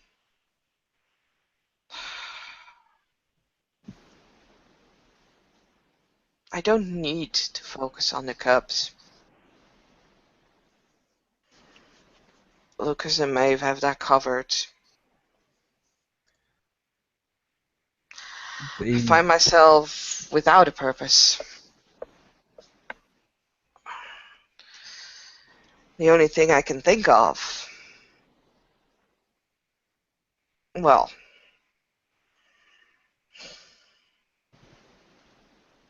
you know. yeah, I know.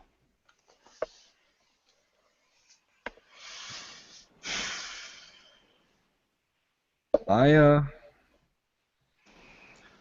all I can say at this point is that I'm going to trust you to make the right decision. Hmm.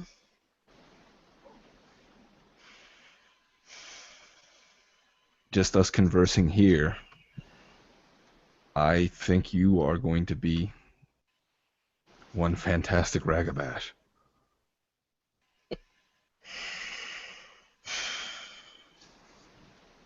Time will tell. You picked it up quicker than Chucklefuck over here, and he points a thumb at Lucas. Blink. Hey. I was already ragabashing even before I had my first change. Thank you very much. So was she. Much better than you, I might add. Oh, really? Did you read Really? that article? Did you read that article? Yes, I read that article. And he looks back at Cindy and said, when I read the words, "Who needs terrorism?" I threw my head back and laughed so hard. It was such a perfect moment. It was beautiful, and he kisses his fingertips. Mwah. Wow. You gotta know what moves a crowd. Exactly. Oh, you were going to be great.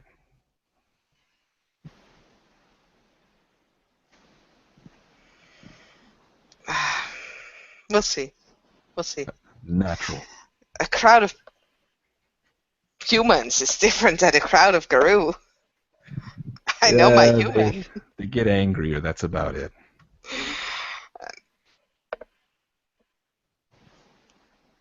Yeah, I don't know. I don't know. Really angry sometimes. Oh, well, yeah, no, I do understand that. Trust me, I understand the anger part. I kind of got Murderous. that covered. Oh, murderous. I've been at the same level of angry as probably a Galliard or an Arun at some point in my life. The experience was interesting. Garrett looks a little puzzled. Wait, what? Talks to some of the staffers. They have stories. Oh God. People might The question. stories of the purebred princess, because I know that that's what they're calling me behind my back. No. Running around screaming and clawing at the staff members of Morning Kill's mansion is,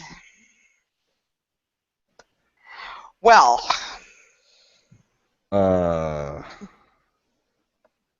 interesting to say the least. we're not Luckily, I talking have. about we're not talking about just a regular tantrum, are we? I don't throw regular tantrums, so. No, we're talking about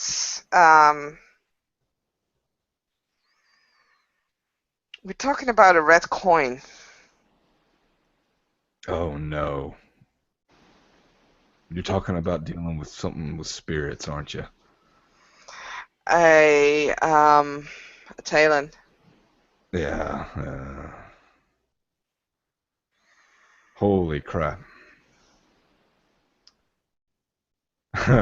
uh, wow. Um, It wasn't as bad as, well, at that point I thought it wasn't as bad as it could be because yeah, I was freaking angry, but I couldn't change, and yeah, you didn't have an outlet. I Morning Kill had to growl at me and Krynos to get me to calm down a little. But it changed someone else in the Sept for good. For better or for worse remains to be seen. I think he's okay with it. Who is this? Ever met Dr. Mega? No, I've heard, but I have not been able to meet him yet. I suggest you do and then judge for yourself. His story with the red coin went a little different. I heard he's something.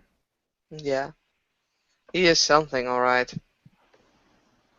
Interesting, interesting. Okay. And you can tell he's his eyes are looking up and he's making mental notes of all this. Um, yeah, that's a hell of an experience. To have more rage than I've ever known as a kin. Whew. Hmm. I ran off most of it the entire night. That was the advice that I got. Just run. I went fast, I can tell you that. uh, I never got rid of all of it, and that's why I didn't even notice the change at first. Mm,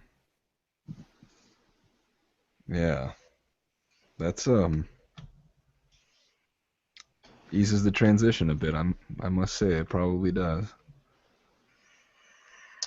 I guess in a way it did. Well, luckily there was enough to counter that. Huh. Were you like Lucas here, and could you step sideways when you were kin? Yeah, I could. I could even, when I was very scared or angry, step sideways without really wanting it. That's how I ended in Uctena's Lake. Jesus. I swear that the kin here have been through more umbral adventures than I have. Eh, Uctena wasn't.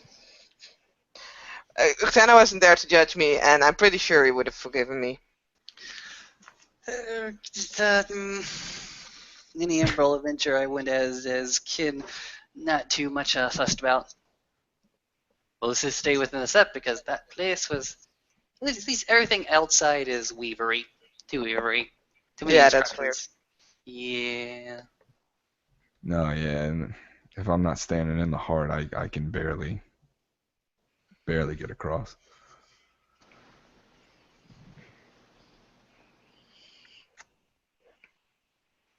I should probably get back on patrol. Sure. Thanks for the words. Yeah, if you ever have any more questions, just walk around the barn at night and you'll find me. Know where to find you, I guess. Yeah, Hmm. thanks. Thanks for the lessons. It's not much, but It'll take you a little farther than without any guidance, I guess.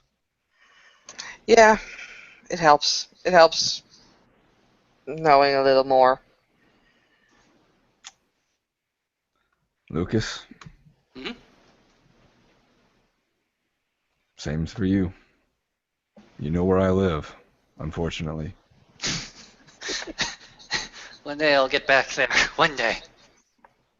Yeah, take your time. There's a story there next time. I would really like to hear that. And by the way, that pineapple shit is disgusting. Don't tell me. Don't tell me you ate it. No, I tried it and then I threw the rest away. You threw it away? Why would you do that to me? Because it's gross, and you're gross. It's not gross. It's pineapple and jalapenos. I just get completely and utterly flabbergasted. Eyes wide, mouth open. You threw it away. Totally. Uh, And he will turn around and walk away to leave you in your dismay.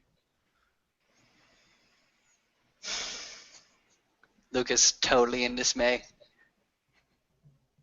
Oh, I'm gonna get back for that one. Sure. So, that was Garrett. Mm-hmm. Good to meet him.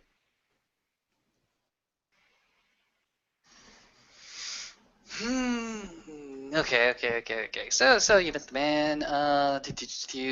You were preparing to move things. Had two big ass cases of luggage filled with I don't know what. I assume dead bodies.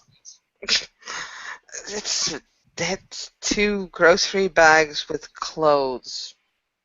I assume dismembered corpses. Sure, go ahead and assume.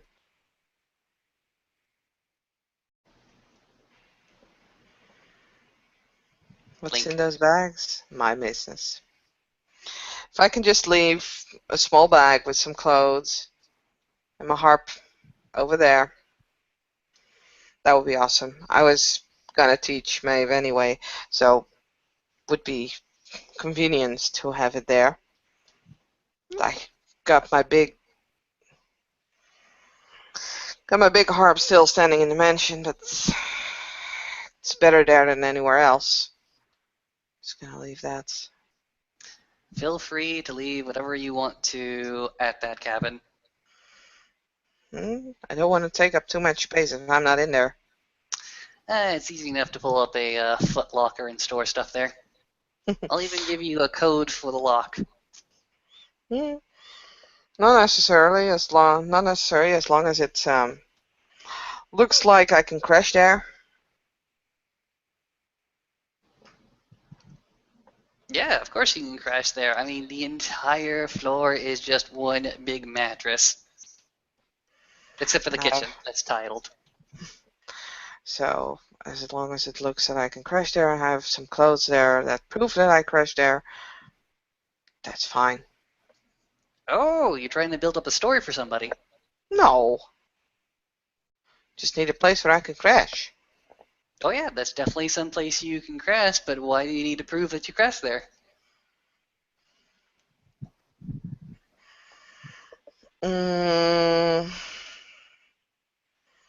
Because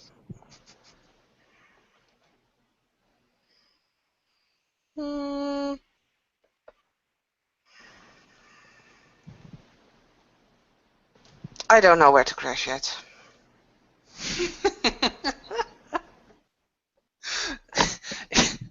Are you saying you'd rather be homeless than to go ahead and put anybody out the cabin? I'm saying that I have too much stuff and there are too much people there to live comfortably. I'll find a place. Just the fact that I haven't found it yet doesn't mean that I won't. So that's what you're doing tonight. You're going to go out in the yonder of the sept and try to find some nook and cranny to go ahead and lay your head. Well, is that a bad thing? Eh, with all the police presence, definitely it's a bad thing. Any other circumstance or situation, I say it completely and utterly fine, but you need to be extra careful. If I don't find a place before a certain time, I'll crash at Leah and Travis. They offered. They have enough space. I bet they do. And else there's the Cardboard Palace, where I'm sure I can find someone. Yeah, I think that's where most of the Bonars are staying now that they can't go ahead and sleep on park benches anymore. So there you go. See? Enough options if I don't find something. They're temporary solutions, but they're solutions. Do me a So favor. it might be good. Just do me a favor. Small, tiny, easy beatsy favor. Won't cost you nothing. By all means. Do me a favor and at least check in with me, Maeve, or the Den Daddy once you finally get your place settled, okay?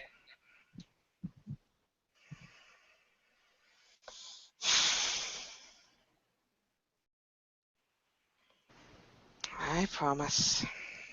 Good. Awesome. Because it's not necessarily my responsibility, but I was told to look out for you. By whom?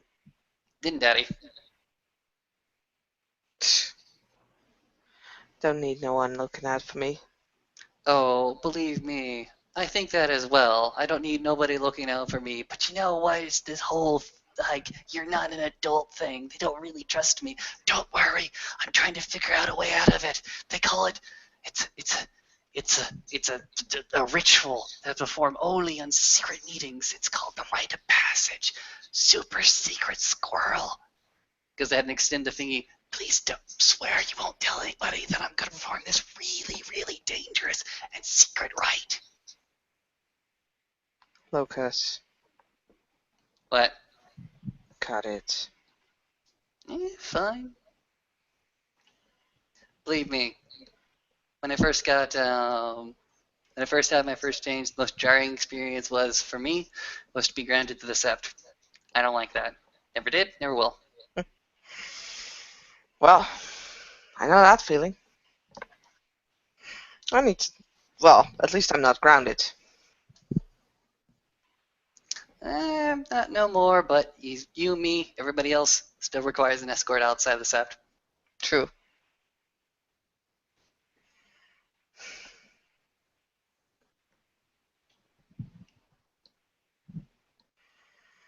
So we gotta look sweet and innocent and young and ignorant, and we look up to our elders.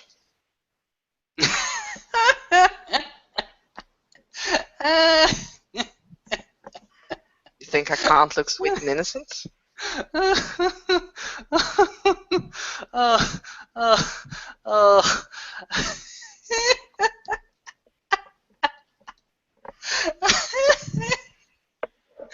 Oh, good golly.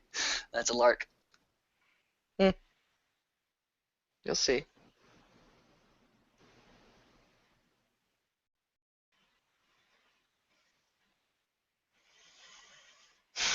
Well, let's get those lost bags out so you guys have some room. Sure, sure. This is going to go ahead and start heading back to the Cup Cabin. And the sinner will follow. Do-do-do, do-do-do. Not a thought occurs in Lucas's head. Do-do-do-do-do. How was it for you when you were a kid? When I was a kid? Mm-hmm. How was what for me when I was a kid? What was your experience like?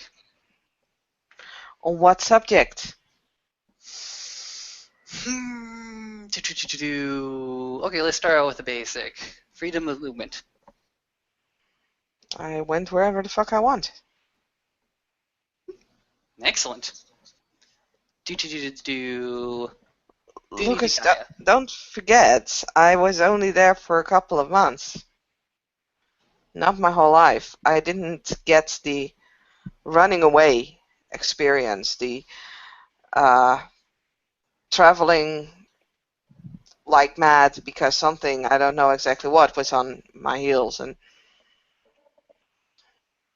the entire destruction of friends and family. I didn't get that. Stats for a second.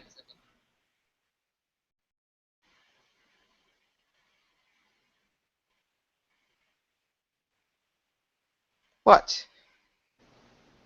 Nothing, just a nerve. I'm sorry.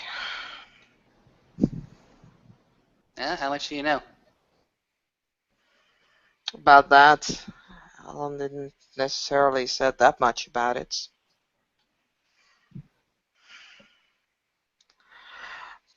Enough to know that you guys have been through a lot, and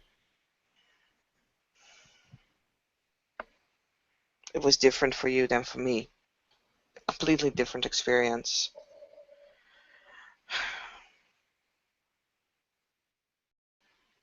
I can imagine you felt trapped being kin, in a way. I think you said something like that when we first met.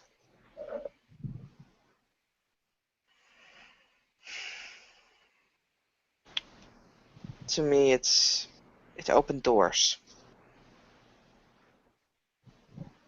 Being can open doors, you say? In a way. Unnecessarily to opportunities, but to knowledge, to me it opened doors to the past, where for you it blocked your future.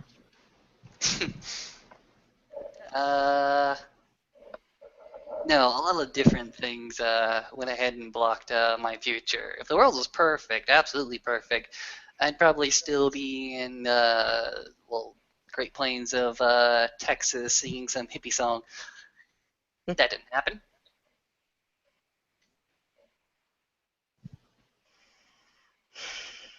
Well, as we both found out, the world is not perfect by far. Nope.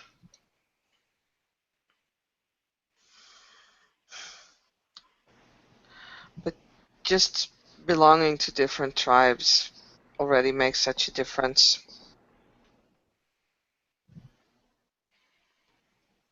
Belonging to different tribes. You're saying that because you now belong to a tribe, you now related to a more extended family. In fact, it opened a door No, to a family.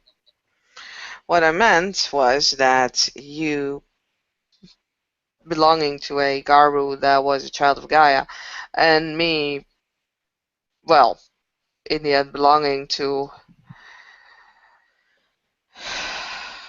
a Silverfang. It's different. There's no way you can compare those experiences.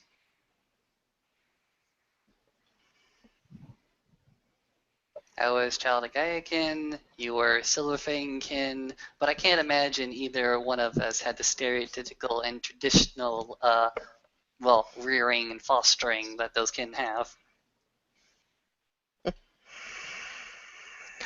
I don't know, actually. Never really got to talk about the other kin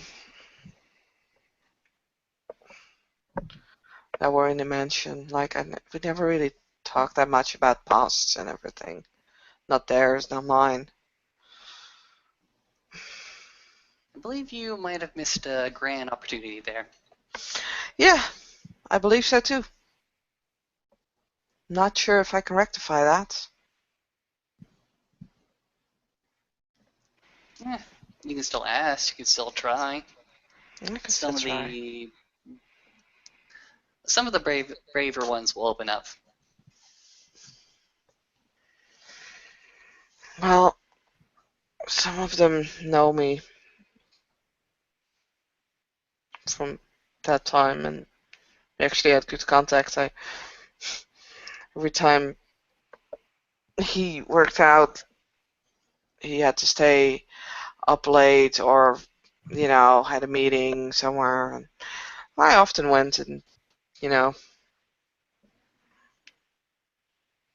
watched soccer or something like that, and together with some of the other kin. It was fun. We had booze.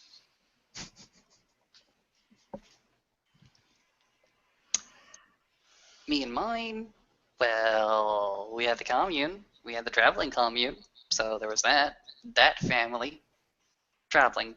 Traveling family. It was very interesting to meet families that were settled in a sept or any one particular location because, well, they seem more stable, more hardy, not scared. Hmm. That feeling never really went away, huh? But with any of you guys. Nope. As far as I could tell, not even with, well, you're him. Stewart. Hmm. Yeah, Alan. Not a lot of people say that name anymore. I don't care. Hmm.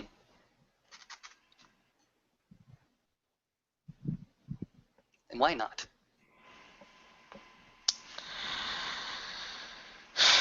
Because for all he did wrong, he also did a lot of things right. And that needs to be reminded to everyone.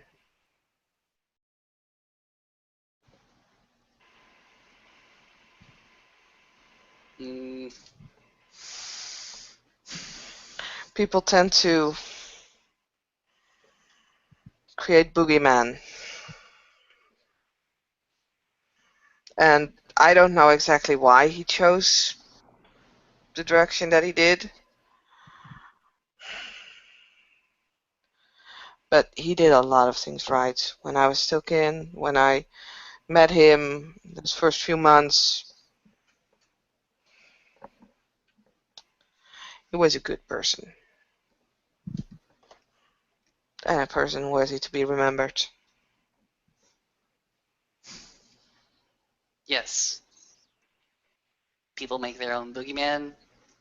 People become afraid, sometimes very, very irrationally, of things that are quite innocent.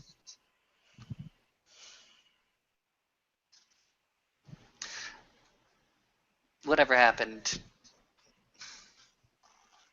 I'm not afraid, but I'm not also really, really not willing to overlook that rock, try to find anything. Mm. To each their own. I'm not ignoring the fact that that happened, although I find it hard to believe without any real proof. And I do I've not never believe it, been. and I Sorry. don't believe it without proof either. Have you seen proof? I have not seen proof. I'm not So, looking for it either. no. Fair enough. Well, I've not been looking, and I was making plans. I had a plan, but then this happens. May have to revise the plan. We'll see. You had a plan. I had a I have plan a. too. My plan sucked. It failed. You... Okay. You don't know the family Bogdans, right? No, can't say that I do. Okay. Well, everybody by this time knows about the Harrisons and what happened to them, so The no what? need to know. The Harrises. Not Not related to my. you. No, I know. Sorry, but oh, that was the family that made a headliner, right? Yep. Not their fault. Yeah, yeah, yeah, yeah, yeah. Okay. So you know what happened to the Harrises and me and my brother. We're still around, but after that day, nobody really looked up on the Bogdans, which is one of the other families that I ran with. Mm. Uh, I looked. I went to their beach house. I tried to find something, anything related to them, and I found like nothing. I found a stupid scrapbook that wasn't even related to them, probably some previous residences, and after that, case went cold. Bogdan's Mm. gone forever, seemingly. No Didn't one take cared that. to look into that. Say again? No one cared to look into that, or did you never tell anyone else? No, I told people. They knew that their family was gone. No Mm. leads, big mystery. But yeah. Eventually, somebody did look into it. Rin actually looked back into it. Mhm. She Makes went back. sense. Yeah, she went back to the beach house, and she found something. She found something where I could not, and no idea how much I'm still kicking myself for that one. Why? What did you find? She found them. She found where they had fled to, and she followed up on it. And after she followed Okay. up on it, she rescued one of my family. The others were lost, so eh, the Hmm. fish poison. Ah.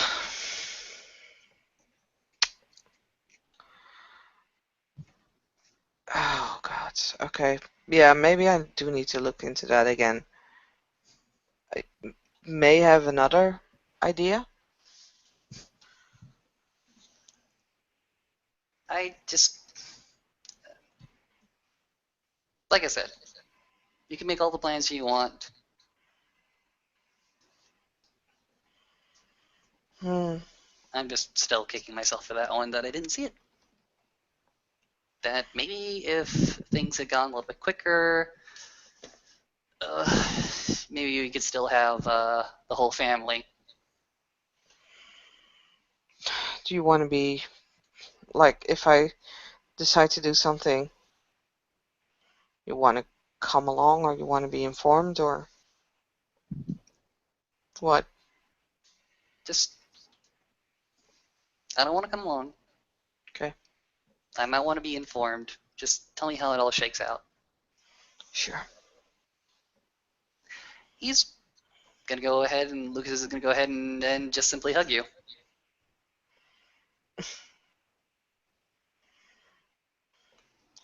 Like I know you're doing the entire cheerful act.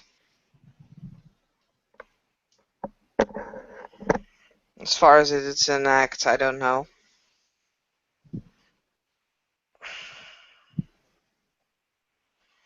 If you ever need someone to, simply talk to, you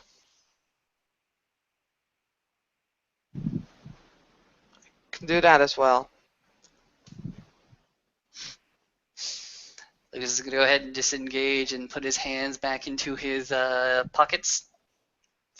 Now has that stupid fucking smile plaster on its face.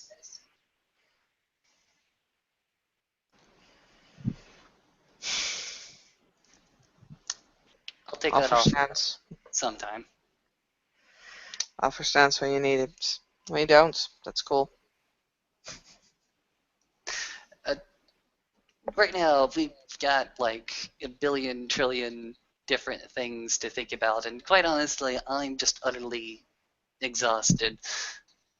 I'd had all my workings out about the Bogdans earlier this week, and I'm pretty sure that I'm still gonna have that.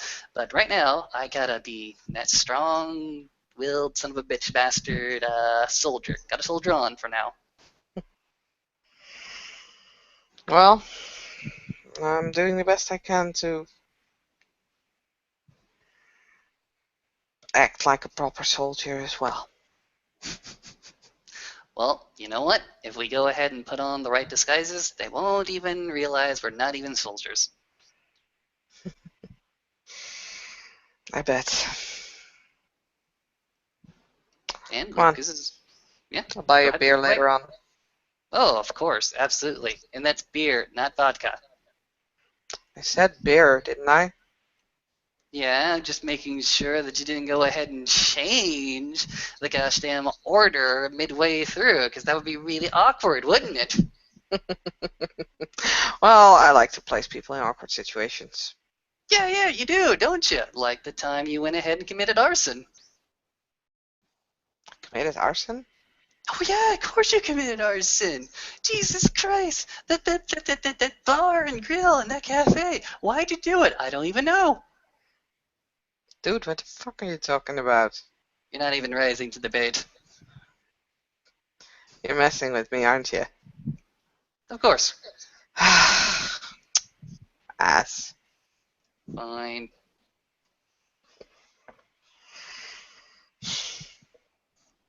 I guess tonight is not a night for random ramblings and constant shouting. Nope. Probably next time we get to do that. Most likely. Absolutely. And he's going to go ahead and ring his arms around yours, put the hand back in the pocket, and just go ahead and nonchalantly march in the direction of the cup captain.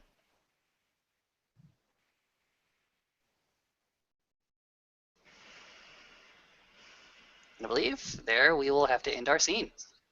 Thank you, watchers, for watching. Thank you, players, for playing. We'll see you all again next time.